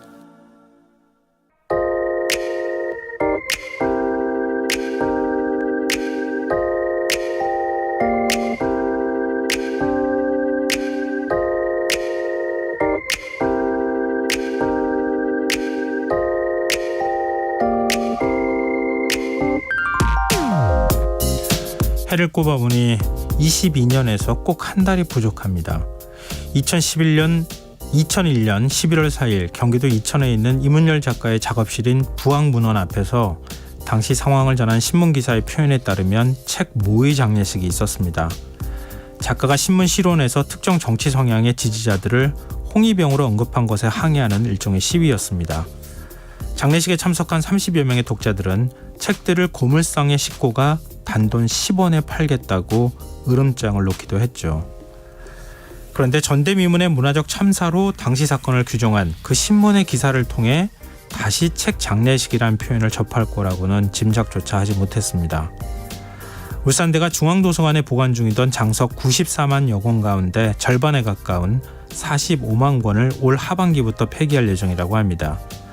책을 보관하던 서가를 없애고 디지털 열람실과 전시관, 노트북 존 등을 만든다고 하는데요. 교수들은 최근 45만 권 가운데 26만 권은 보존해야 한다는 의견을 제시했지만 대학 측은 더 줄여야 한다고 맞서고 있다고 합니다. 대학 도서관의 책 장례식은 울산대만의 일은 아니라고 합니다. 전국 대학 도서관이 폐기한 책은 지난해에만 206만 권. 현행 도서관법은 연간 장소의 7% 이내로 폐기할 것을 권장하고 있지만 최근 5년 동안 책을 폐기하고 확보한 서가 공간을 전시관, 카페 등으로 바꾼 대학은 28곳이나 된다고 합니다. 종이책보다 전자자료가 늘고 있고 대학생 한 명이 도서관에서 빌려본 책이 4년 사이 절반 넘게 줄어 지난해 2.5권에 불과했다고 하니 대학 측의 고민을 이해 못할 바는 아닙니다. 하지만 수십 년 전부터 공동 보존 서고를 지어 수백만 권씩 책을 소장하고 있는 미국과 프랑스의 대학들과 비교할 때 지나치게 근시안적인 대책이란 전문가들의 지적이 나옵니다. 22년 전 그 독자들이 실제로 작가의 책을 고물상에 팔았는지는 모르겠지만 책 폐기를 무기 삼았을 정도로 책을 소중히 여기던 사회 분위기가 이제는 대학에서조차 책을 불필요한 짐짝 취급할 정도로 크게 바뀐 것을 어떻게 이해해야 할지 그저 당혹스럽기만 합니다. 지금까지 오늘의 발견이었습니다.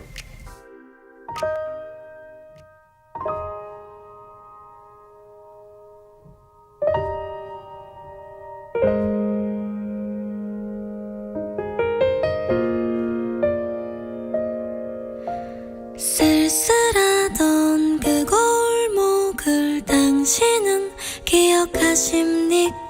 지금도 난 기억합니다. 사랑한단 말 못하고 애태우던 그날들을 당신은 알고 있었습니까? 철없었던 지난 날의 아름답던 그 밤들을 아직도 난 사랑합니다. 철없던 사람아, 그대는 나의 모든 것을 하스려 하나. 무정한 사람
오늘의 발견에 이어서 아이유의 나의 옛날 이야기 듣고 오셨습니다.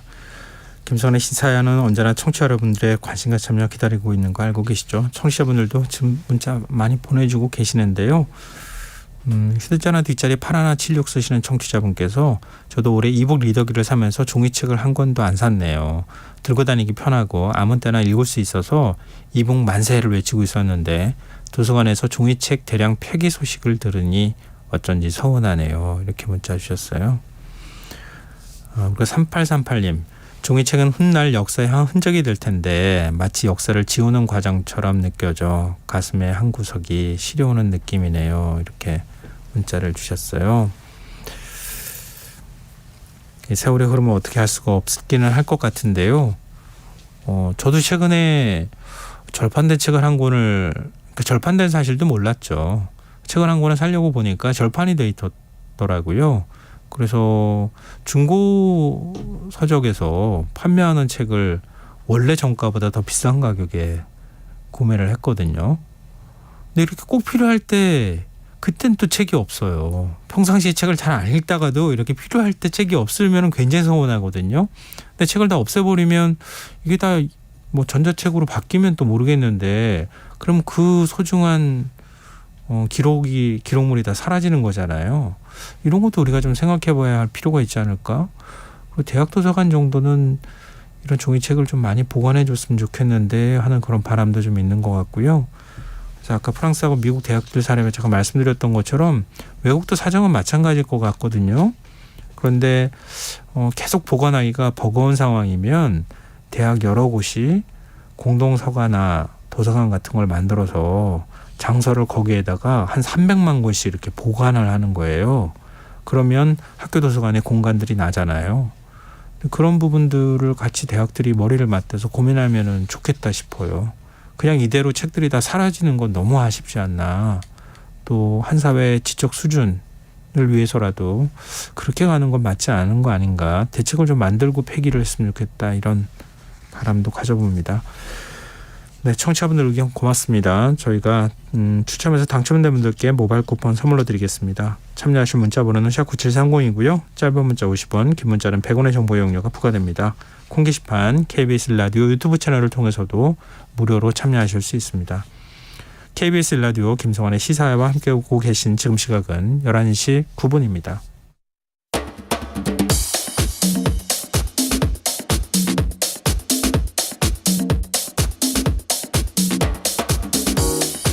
오늘 일어난 세상 곳곳의 소식들 당일 배송으로 전해드립니다. 밤참 뉴스 이현경 뉴스캐스터 나와 계십니다. 안녕하세요. 네, 안녕하세요. 네, 저도 영상 보고 좀 놀랐는데요. 네. 강원도 정선에서 16톤 탑차가 교통통제 사무실을 들이받는 사고가 있었어요. 네, 오늘 오전 정선군 사북읍 사북리의 도로에서 60대 운전자가 몰던 16톤 탑차가 정선군청 교통통제 사무실을 들이받았습니다. 여기 이제 직원 3명이 근무 중이었는데 조립식 건물이었으니까 충돌하고 이제 사방으로 해체가 된 상황이고요. 16톤 화물차는 이 사무실과 충돌한 뒤에 바로 옆에 2m 아래로 추락한 상황입니다. 하천으로 추락을 한 건데요. 네. 이 건물 안에 20대 정선군 교통관리사업소 직원인 B 씨가 심정지 상태로 병원으로 옮겨졌으나 무슨 날벼락이에요. 예, 숨졌고요. 탑차에 치여서 하천으로 떨어져서 실종이 됐던 또 다른 30대 직원도 2시간여 만에 사망한 채 발견이 됐습니다. 지금 운전자와 직원 한 분이 중경상을 입고 병원으로 옮겨진 상황인데요. 네. 운전자가 경찰에 설명하기로는 브레이크가 내리막길인데 브레이크가 밀렸다는 겁니다. 그런 얘기를 하고 있어서 그 부분이 과연 이번 사고와 어떤 관련이 있는지 확인을 좀 해봐야 될 거고요. 그리고 이제 이 탑차가 물건을 싣고 있지 않았겠습니까? 네네. 예, 그래서 이 물건이 과도하게 실렸기 때문에 이런 일이 벌어졌는지 이런 과적 여부도 지금 수사를 하고 있다고 하는데요. 이 사무실에 불법 주정차 단속하던 요원들이 근무하고 있는 중이었는데 안타까운 상황이 벌어졌습니다. 예. 아이고 참. 그리고 오늘 강남 초고층 주상복합 아파트 뭐 네. 대명사라고도 할 수 있을 것 같은데 네. 타워팰리스에서 불이 났어요. 네, 150여 명이 대피하는 소동이 있었는데요. 네. 오늘 오전 10시 57분에 아파트 G동 53층에서 불이 나서 40여 분 만에 꺼졌습니다. 타워팰리스가 지상 69층짜리 초고층 건물인데요. 네. 불이 53층에 에어컨 실외기실과 그 인근의 유리창 일부를 태우고 42분 만에 진화가 됐습니다. 주민들이 스스로 150여 명이 대피하는 소동이 났습니다만 다행히 인명피해는 없었고요. 네. 불이 난 세대 내부에는 사람이 없었다고 합니다. 이 화재 원인을 조사하는데 이 부분이 굉장히 중요할 것 같은데요. 고층에서 화재가 났기 때문에 그 여파로 유리 파편이 일부 떨어졌기 때문에 사고 안전 방지를 위해서 그 안전사고 방지를 위해서 일부 구역에 출입 통제선이 설치가 됐습니다. 화재가 나서 수십 층을 뛰어내려온 주민도 있었다고 하는데요. 아 너무 놀래서 대피하라고 안내방송이 나오고 집집마다 문을 두드리면서 불이 났다고 하기 굉장히 무서웠다면서 52층에서 반려견을 안고 뛰어내려왔다. 이렇게 얘기를 하기도 했고 안내방송이 나오는데 뭘 챙겨야 될지 몰라서 당황스러웠다. 게다가 이제 높은 고층에 살고 있으니까 네. 이게 엘리베이터나 이런 게 문제가 생기면 어떻게 대피를 해야 될지 굉장히 당혹하게 되거든요. 평소에 얘기를 들었다고 하더라도. 네. 어쨌든 에어컨 실외기에서 불이 난 것으로 보고 정확한 화재 원인을 조사 중에 있습니다. 2014년에도 타워팰리스에서 불이 나서 주민 7명이 대피하는 소동이 있었는데 그때도 큰 인명피해는 없었습니다. 네. 이게 또 고층 아파트들이 굉장히 많잖아요 요즘에. 네, 많아요. 이렇게 아파트 고층에서 불이 날 경우에는 대처가 참 쉽지가 않은 상황이라서 그렇습니다. 그런 부분에 대한 미리 대피 요령이나 이런 것들을 그렇죠. 아파트 단지별로 좀 고지를 좀 해주면 좋겠어요. 네. 다음 뉴스로 넘어가 보겠습니다. 요즘 뭐 고물가 속에서 힘들어하시는 분들 굉장히 많은데 조금이라도 돈을 절약하자라고 네. 하는 사람들이 굉장히 많다고요. 그리고 네. 또 그 방법도 굉장히 다양하다고요. 그렇습니다. 요즘에 아까 잠깐 앞 코너에서도 이제 뭐 지하철비도 오른다, 뭐 이런 물가 오른다는 얘기 하셨는데 기름값도 좀 너무 굉장히 많이 올랐고. 어제 저희 집에서 이제 마트에 장을 보러 갔는데 저한테 장을 보고 와서 하는 말이 몇 개 안 샀는데 너무 많이 나왔어. 맞아요. 네, 다 그런 느낄 얘기들. 거예요. 많이들 하시잖아요. 이제 그러니까 사실은 이제 식료품 가격이 오르니까 체감 물가가 굉장히 많이 오르고 있다고 느끼시는 것 같고요.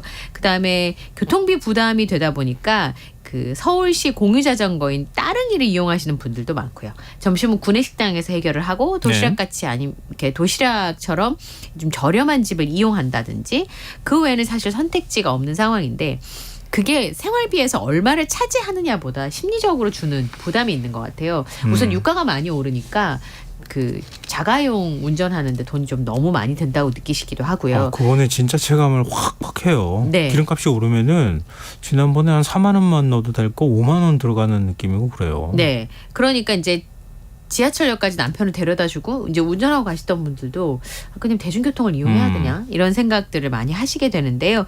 지출을 줄이거나 추가로 일을 하는 직장인들이 늘고 있습니다. 옷이나 신발 같은 경우 필요하지 않으면 구매하지 않고요. 점심 도시락을 싸가지고 다닌다든지 그렇지 않으면 최대한 외식을 하지 않고 그리고 요즘 중고마켓이 인기잖아요. 그러다 네. 보니까 살림의 보탬이 되기 위해서 본인이 안 쓰는 물건은 이렇게 판매를 하시는 경우도 있습니다. 코로나 때 배달 음식 진짜 많이 먹었는데 네. 요즘에 배달 음식을 좀 줄이는 추세인데다가 배달을 해서 하면 이제 배달비가 추가가 되니까 네. 음식을 외식을 하더라도 포장을 해와서 드시는 분들이 굉장히 많습니다. 그리고 아이들이 있으면 학원비를 못 줄이거든요. 저도 해봤는데 딴 건 줄여도 네. 학원비를 못 줄이겠더라고요. 그러다 보니까 경력단절에 있었던 주부들이 또 아르바이트를 하러 가는데 아르바이트 하는 것도 쉽지가 않고요. 요즘에는 푼돈 모으기가 유행이에요. 그러니까 뭐 예를 들어서 뭐 걷기 네, 이런 거 하면 네. 이렇게 돈 쌓이는 거 있잖아요. 네. 그거 100원 벌려고 열심히 걸으시는 분들도 있고 광고 보면 1원씩 쌓이는 것도 있거든요. 그러니까 광고를 보면서 구독을 하면서 포인트를 찾는 그런 앱테크를 통해서도 많이 이게 돈을 모으시는 분도 있고 요즘에 진짜 특별한 농사를 하시는 분들이 있는데요. 네. 애플리케이션 앱을 통해서 가상의 작물을 재배하면 실제로 채소와 과일이 집으로 배달되는 게임 앱이 있다고 합니다. 그래서 처음에는 뭔가 했는데 진짜 게임을 하니까 과일하고 채소를 배달해 주는 네. 거예요. 그래서 성취감도 느끼고 해서 그런 거를 하시는 분들도 많이 있다고 합니다. 제가 어저께 어떤 지인분을 만났는데요. 그 좀 저렴한 테이크아웃 커피 있잖아요. 그걸 샀어요. 제가 살게요. 그래가지고 샀는데 3,500원인데요. 네. 그 통신사 할인으로 3,500원에 다 할인이 된 거예요. 그래서 굉장히 기분이 좋더라고요. 떼돈 번 기분이죠. 사실은 3,500원. 영 이렇게 시켜야 되는데 굉장히 기분이 좋아요. 네. 그러니까 뭔가 이렇게 요즘에 몇천 원 아끼는 것도 그 사람을 이렇게 즐겁게 만들어주는 맞습니다. 것 같습니다. 워낙 예. 뭐 고물가 시대긴 하니까요. 네.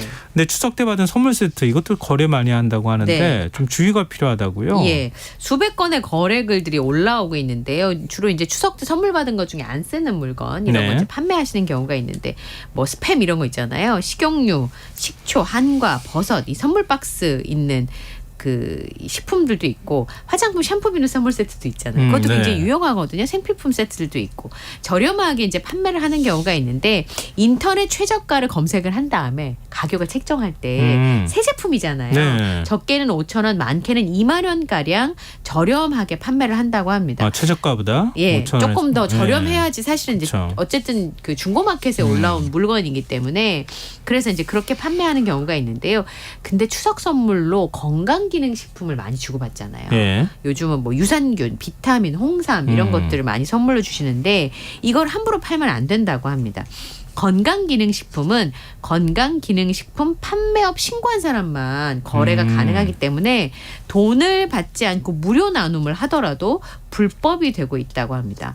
또 개인 간의 건강기능식품 거래를 금지하는 이유는 이 과장 광고를 할 수 있기 때문인데요. 네. 이걸 만약 어기게 되면 5년 이하의 징역 또는 5천만 원 이하의 벌금에 처해질 수 있습니다. 그러니까 제품 포장에 건강기능식품 인증 마크를 부여받지 않은 일반 식품의 경우에는 미개봉할 때는 거래가 가능하다고 하는데요. 이런 부분들을 주로 확인을 하시고 거래를 하셔야 될 것 같고 사실은 이제 중고거래 사이트에서 약품을 거래하시거나 네네. 네 그러신 경우들도 있기 때문에 네. 특별히 주의하셔야 될 것 같습니다. 좀 아니 그냥 주변 가까운 분들하고 아니면 가족들하고 나눔을 하시면 어떨까 싶어요. 그러니까요. 그럼 굉장히 기분 좋잖아요. 네. 자, 지금 여러분께서는 KBS 라디오 김성환의 시사와 함께하고 계십니다. 밤참수 계속 이어가겠습니다. 이른바 부산 돌려차기 사건 가해자가 최근 전 여자친구에게 협박 편지를 보냈어요. 네. 이번에 보니까 구치소에 면회를 오지 않는다라는 이유로 전 여자친구를 협박하는 내용의 편지를 보낸 것으로 알려지고 있는데요. 네. 이 편지가 항소심 재판에서 양형 자료로 재판부에 제출이 됐습니다. 예. 그리고 그렇게 해서 이제 이 일이 알려지게 됐는데요. 그래서 특정범죄 가중처벌법 등에 관한 법률 위반 및 모욕, 협박 등의 혐의로 지금 수사를 하고 있는 상황인데요. 요거와 별개로도 보복성 발언을 한 것으로 알려졌었잖아요. 네. 재판 과정에서 피고인의 보복 편지 등 2차 가해 속에 살았다라는 진술을 통해서 이 사실이 알려지게 됐고 구치소 동기도 그런 얘기를 했어요. 나가서 피해자를 죽이겠다. 더 때려주겠다는 등의 말을 이게 어떻게 가능하죠? 2주 동안 하루도 빠짐없이 했다는 겁니다. 심지어는 이 피해자의 신상을 적은 노트를 보여주면서 나가면 여기 갈 거다 이런 얘기를 하기도 했다고 하거든요. 그래서 독방에 갇히는 금치 30일 징벌 조치를 지금 지난 6월에 법무부가 내린 상황이고요. 네. 지난달 21일에 대법원에서 20년형을 확정받았습니다. 근데 만약에 전 여자친구와 또 A씨에 대한 보복 등의 혐의가 인정이 된다면 피해자에 대한 보복 등의 혐의가 인정이 되면 형량이 늘어날 수도 있습니다. 20만 형을 받은 사람이 전 여자친구한테 면회 안 오면은 뭐 어떻게 하겠다 이렇게 협박을 했다고요? 네. 참 이기적인 사람이네요. 자, 아시안게임 소식도 살펴보죠. 네. 여자 핸드볼 대표팀 아쉽게도 금메달을 일본한테 내줬다고요. 네. 다시 한번 우생순의 영광을 기대하시는 맞아요. 분들이 있으셨을 네. 텐데요. 한국의 3연패를 가로막았던 가장 결정적인 이유는 164cm 골키퍼의 미친 선방들 때문이었는데요. 네. 일본의 164cm의 골키퍼인 바바 아츠코를 뚫지 못했기 때문입니다. 그렇게 키도 크지도 않는데. 예. 네. 근데 그 핸드볼이요. 지금 헨릭 시그넬 감독이 지휘를 하고 있잖아요. 예. 1990년에 베이징 대회 정식 종목으로 추가된 뒤에 8번의 대회가 열렸는데 이 8번의 대회 중에서 우리나라가 금메달을 7번 목에 걸었단 말이에요. 예. 근데 이번에 이제 못 걸게 된 것이고 또 하나는 한국이 유일하게 금메달을 못 땄던 대회가 2010년 광저우 대회에서 패배의 아픔을 준 팀이 일본이었습니다. 그때도 한국은 28대 29로 패했는데 역대 전적 41승 1무 5패. 아시안게임에서 6승 1패. 압도적인 성적이었는데 또 이번에 일본에게 져서 금메달을 내주게 됐습니다. 이유는 아까 말씀드렸던 것처럼 골키퍼의 활약 때문인데요. 이번에 일본과의 결승전에서 19대 29로 패했습니다. 13년 만에 아시안게임 정상의 자리에서 내려왔고 2014년 인천, 2018년에 자카르타 팔명방 대회에 이어서 3연패를 노렸습니다만 이번에는 그 꿈이 좌절됐습니다. 이번에 구기 종목들이 단체 구기 종목들이 다 전체적으로 좀 부진한 상황이에요. 남자 배구도 네, 여자 배구도 다 이제 쓴맛을 본 상황인 경우여서 사실은 그 여자 핸드볼 팀에 기대를 하고 계셨던 분들도 많이 계실 텐데 좀 아쉬움을 금할 수가 없네요. 네, 사실 핸드볼이 이렇게 골대가 크질 않잖아요. 네. 그래서 골키퍼들이 상대적으로 굉장히 키도 좀 크고. 네, 그렇죠. 그렇게 그렇게 해야지 잘 막는데. 네. 어떻게 상대적으로 키가 그렇게 크지는 않은데 이렇게 잘 막았는지 모르겠어요. 이게 약간 신들렸나 이런 생각도 좀 들고요. 그런데 그런가 하면은 야구 대표팀은 일본을 2대0으로 이겼어요. 네. 투수인 박세웅 선수가 너무 잘해줬고요. 네. 노시환 선수의 적시타가 이번에 적중을 했습니다. 6회 말에 선취점을 뽑았습니다. 이 최지훈의 보내기 번트에 이어서 4번 타자인 노시환 선수가 외야 플라이로 선취점을 냈고요. 8회에 간절했던 추가점이 나왔습니다. 이번에는 김혜성 선수가 볼넷을 골라서 내고 최지훈 선수의 보내기 번트에 이어서 노시환 선수가 시원한 적시타를 때려서 2대0으로 일본에게 승리를 했는데요. 네. 이번에 승리의 발판을 마련한 건 말씀드렸던 건 박세웅 선수였습니다. 1회 초 볼넷 안타로 원아웃 1-3루의 실점 위기에서 4번 사토와 5번의 마루야마 선수를 잇따라 잡아내면서 힘을 냈고요. 6회까지 안타 2개만 맞고 무실점 삼진 9개를 잡아내면서 일본을 잠재웠습니다. 7회에 나온 최지민 선수가 한 이닝 그리고 8회에 득발한 박영현 선수도 씩씩하게 무실점 역투를 펼치면서 그 팀의 승리를 마무리했는데요. 네. 이제 그 타이완에 져서 1패를 안고 슈퍼라운드에 올라온 상황이거든요. 네네. 대진표는 지금 마무리가 깔끔하게 돼서 이제 내일 열리게 되는 중국과의 경기에서 우리가 이기면 네. 결승 올라가서 대만과 대만과 또요. 네. 대만 이겨봤으면 좋겠어요. 자꾸 대만한테 져요. 이상하게. 네, 대만과 결승전을 치르게 됩니다. 예. 좀 오히려 한일전보다도 서력전으로 맞는 거 아닐까 싶은데요. 이미 한번 꺾었으니까.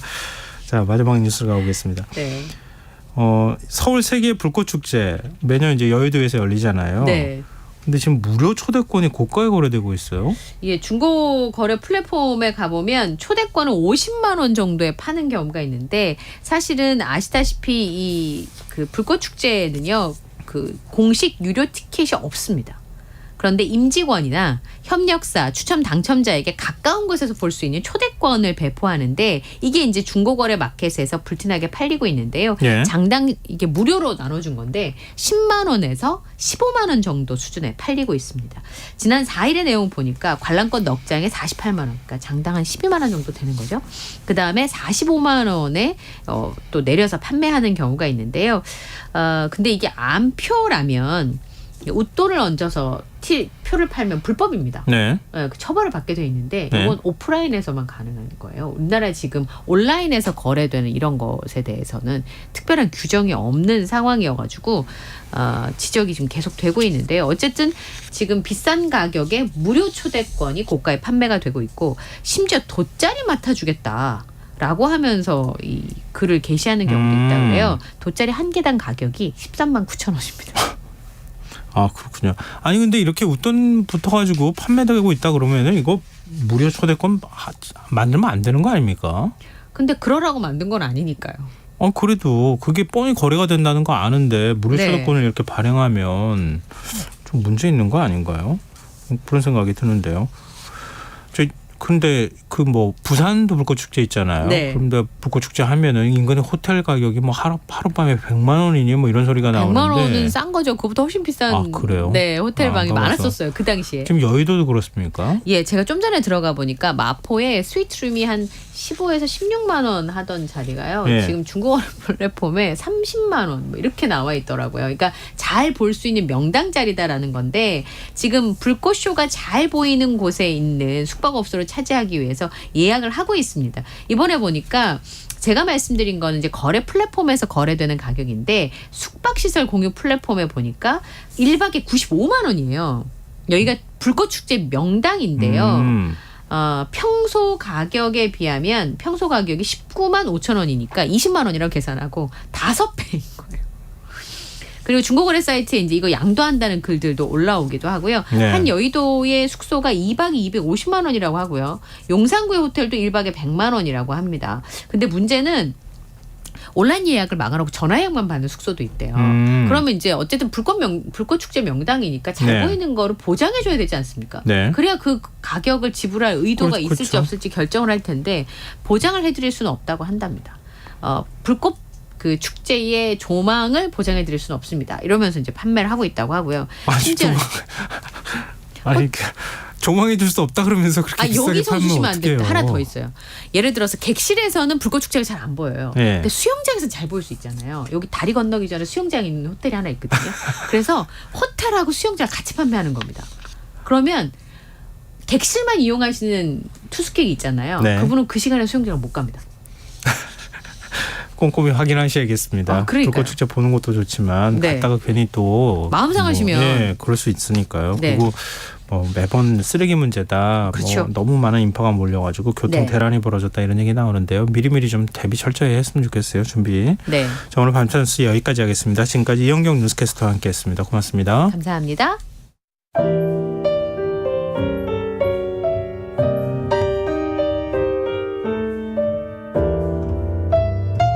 내일의 품격. 김성환의 시사야에서 챙겨가세요. 하루를 마무리하는 시간 꺼내보는 당신의 지식 창고. KBS 1라디오 김성환의 시사야.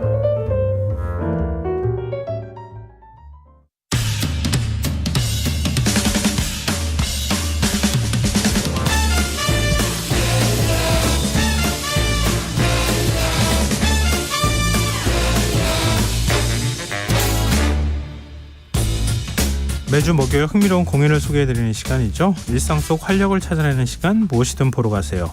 공연 제작사랑 안용수 대표 나와 계십니다. 안녕하세요. 예, 안녕하십니까. 오늘도 흥미로운 공연을 소개하기 위해서 달려온 공연 알림이 안영수 인사드리겠습니다. 추석 연휴 기간 지났는데 예. 공연계는 뭐 별일 없이 잘 지나갔습니까? 예, 큰 탈 없었던 것 같고요. 뭐 연휴에 공연 보신 분들이 꽤 계실 것도 같은데 네. 뭐 모든 공연별로 관객들이 얼마나 오셨는지는 제가 확인할 길이 아직은 별로 없어서 그런데 꽤 잘 된 것 같더라고요. 아, 네. 아무래도 이번에 연휴가 길었으니까. 네네네. 저도 가족하고 서울 시내 한번 나가볼까? 뭐 이런 생각도 하고 그랬었거든요. 예. 공연 보러 나가시는 분들이 적지는 않았을 것 같아요.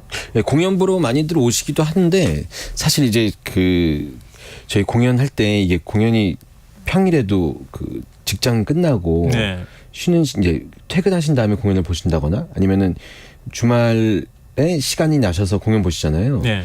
그래서 저희는 이제 쉬는 날이 많아야지 공연 쪽이 더 흥행을 많이 하게 되는데 연휴가 적당히 길어야 되는데 네. 너무 길어버리면 여행들을 가시니까 예, 그래서 사실 약간 긴장하고 있거든요. 네. 근데 이번 추석 연휴 때는 뭐 아주 큰일 없이 그래도 다 공연별로 좀 소소하게 괜찮았던 것 같습니다.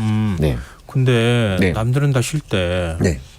공연계 관계자들은 못 쉬는 거 아니에요? 그렇죠. 언제 쉬나 이런 생각 드는데요. 잘 쉬는 게 중요하긴 한데요. 그럼 밸런스를 잘 맞춰야 되는데 네. 막상 또 이게 쉬지 않습니까? 남들 네. 쉴 때 같이 쉬면 한두 번은 괜찮고 재밌는데 계속 뭔가 안 하고 있으면 불안하기 시작합니다.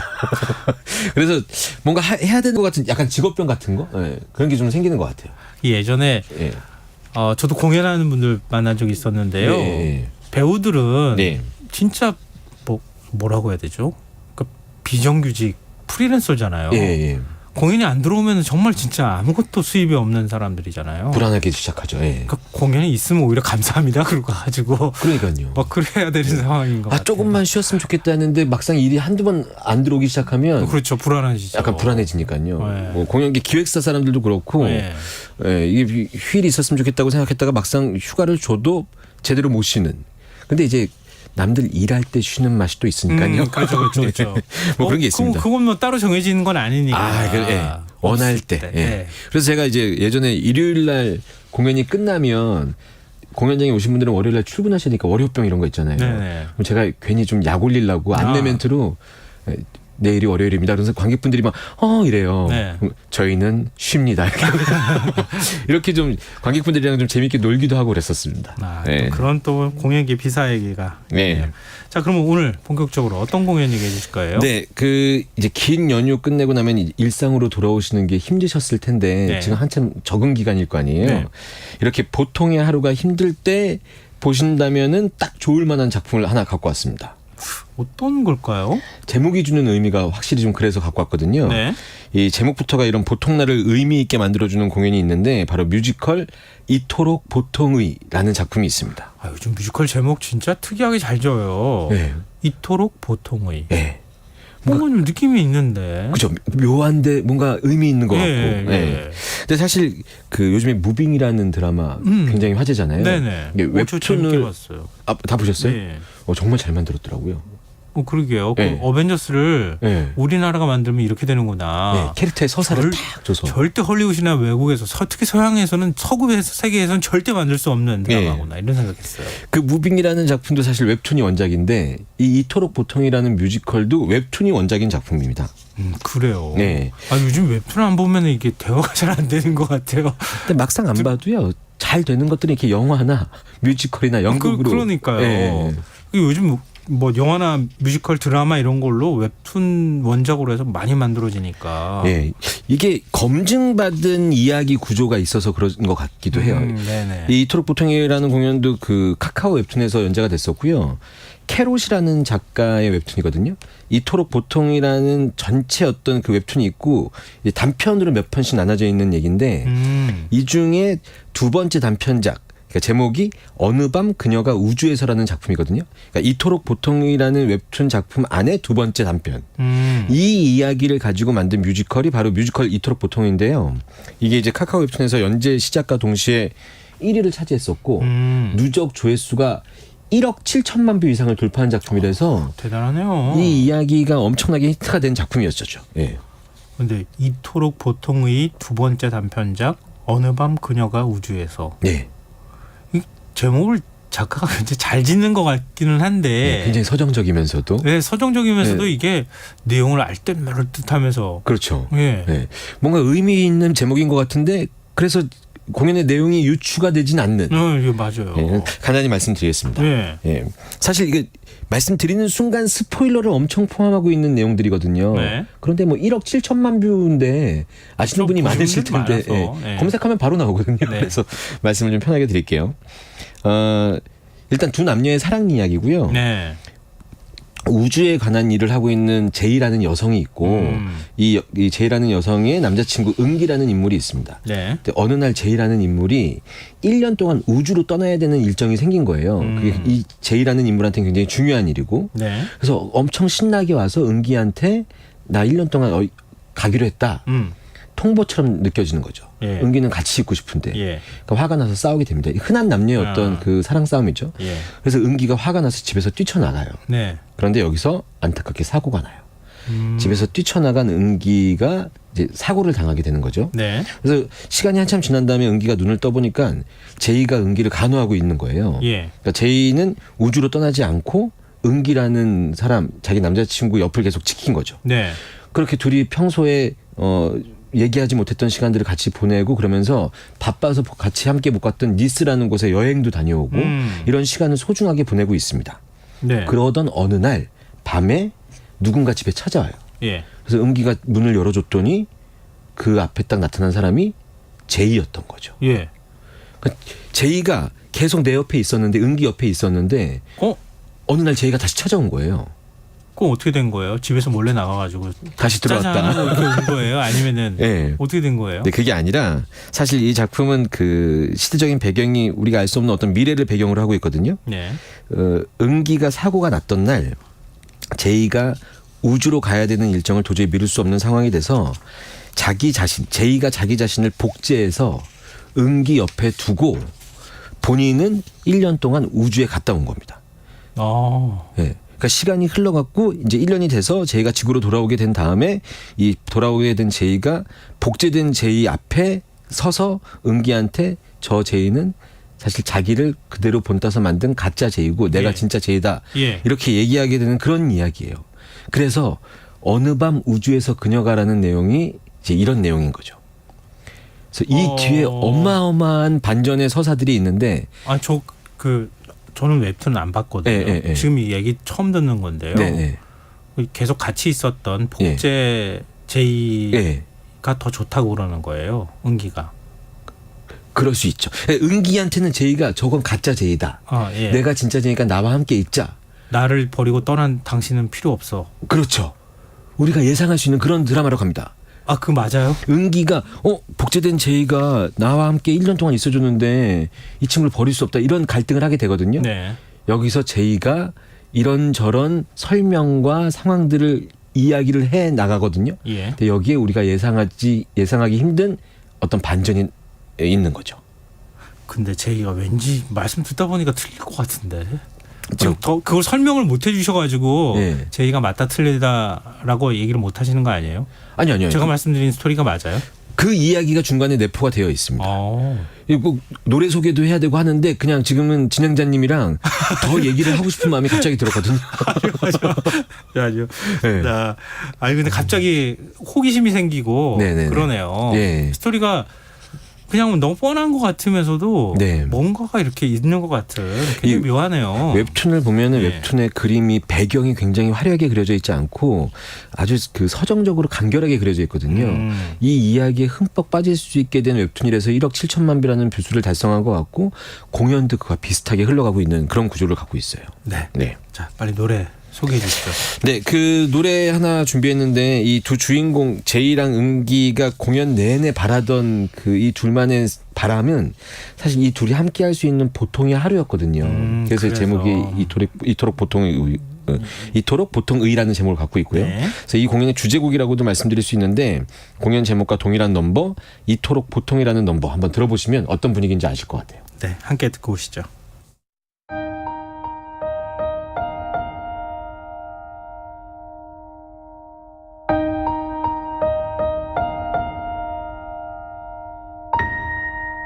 있잖아 너와 매일 밤하늘을 보고 싶어 이렇게 반짝이는 별을 보며 함께 잠들고 싶어 그날 있었던 시덥지 않은 일상들 그저 그런 보통의 하루를 나누고 싶어 있잖아 너와 매일 밤하늘을 보고 싶어 이렇게 반짝이는 별을 보며 함께 잠들고 싶어 흔적도 무게도 없이 흘러가는 내 보통의 하루를 나누는 밤이 좋아 그 안에 깃든 우리가 좋아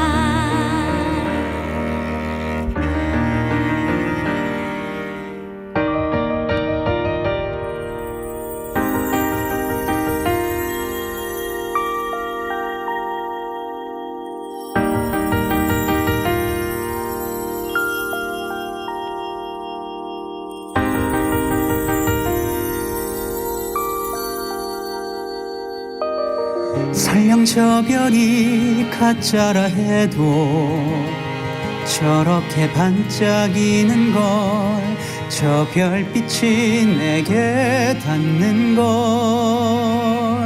변하지 않는 나처럼 우리가 함께하는 그 순간까지 그저 그런 보통의 이야기 함께 나누고 싶어 반짝이는 저 별 보며 그래 모든 게 가짜라 해도 내 손에 네가 닿을 때까지 그때까지 너에게 닿는 그 순간까지 그저 그런 보통의 하루를 함께 나누고 싶어 반짝이는 저 별 보며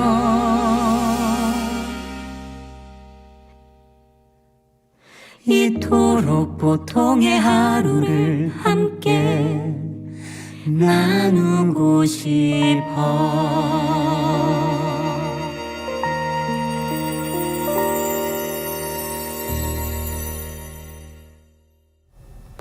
뮤지컬 이토록 보통의 가운데 동명의 넘버 이토록 보통의 함께 들어봤습니다.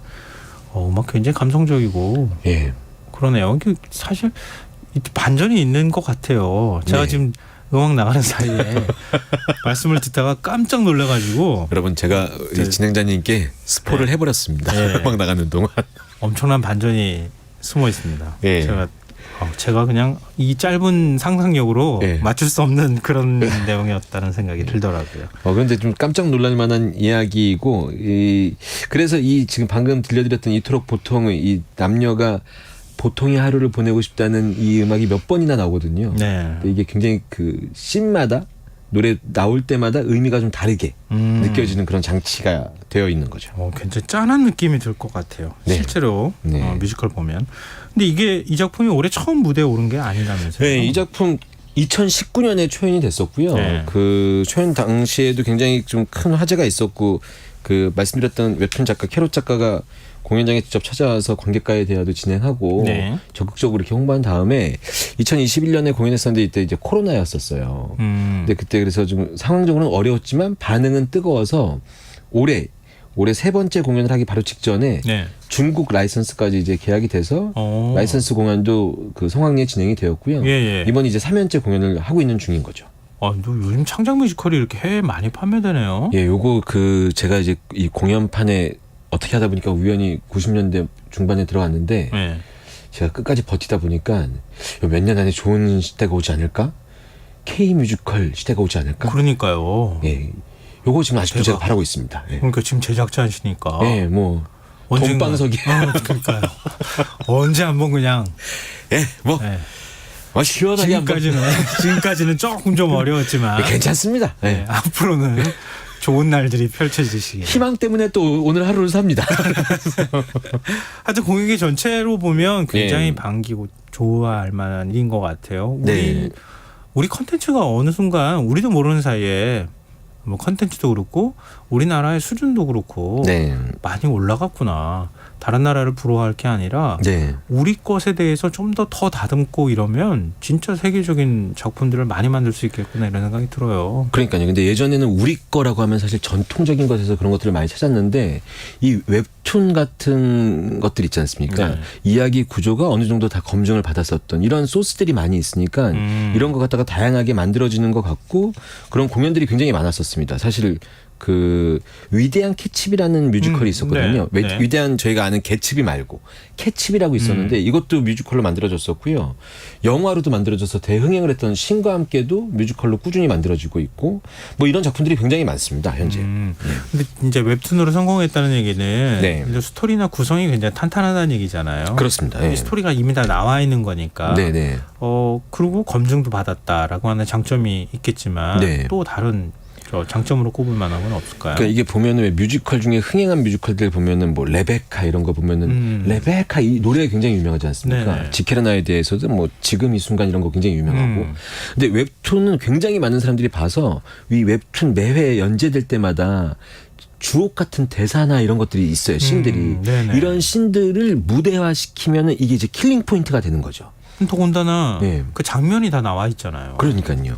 이 장면을 그 웹툰을 읽었던 구독자분들의 상상력을 만족시켜주는 어떤 드라마로 무대 위에 올려지면 그 쾌감이 좀 있어서 그래서 이토록 보통이 방금 들려드렸던 이 음악도 중간에 가사 중에 있잖아 너와 매일 밤하늘을 보고 싶어 이런 부분이 굉장히 서정적으로 웹툰에 그려져 있거든요. 근데 이 가사를 그러니까 이 대사를 가사화시켜서 계속 이 공연 중에 나오게 함으로써 이 웹툰을 보셨던 구독자분들한테도 만족도를 주고 뭐 이런 장치들이 꽤 많이 활용될 수 있는 거죠.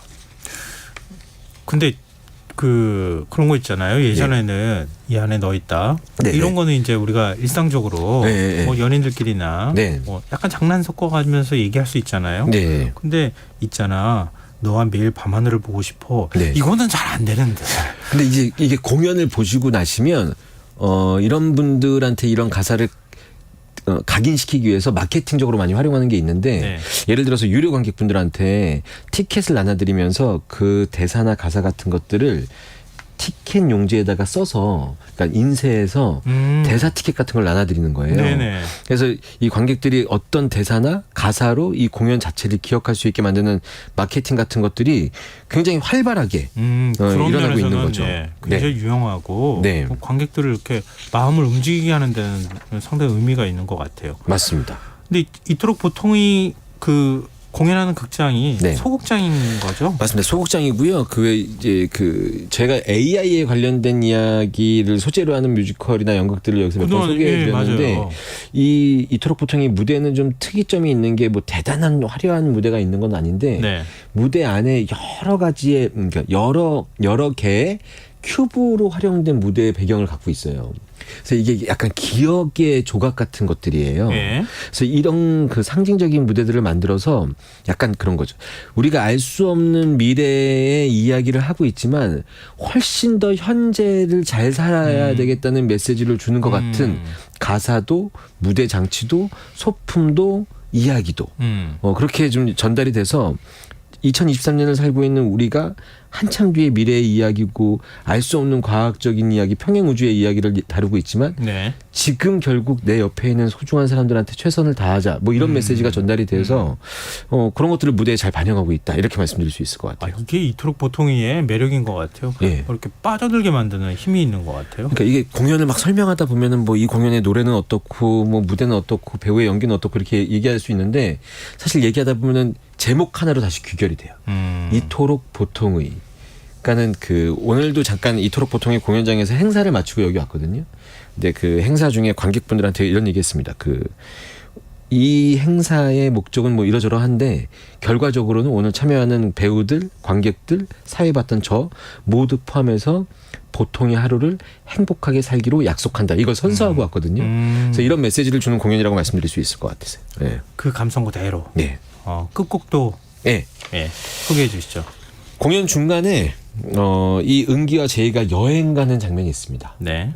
복제된 제이와 은기가 여행 가는 장면인데 이 여행 니스로 가거든요. 네. 그래서 공연 보시고 나시면은 나도 근처에 가깝게 있는 소중한 사람과 여행 갔다 오고 싶다 이런 생각하게 되시거든요. 네. 예, 니스라는 곡인데 요거 하나 들어보시면은 뭐 상상력으로 원하시는 곳으로 떠나시면 어떨까 싶은 마음에 준비해봤습니다. 네.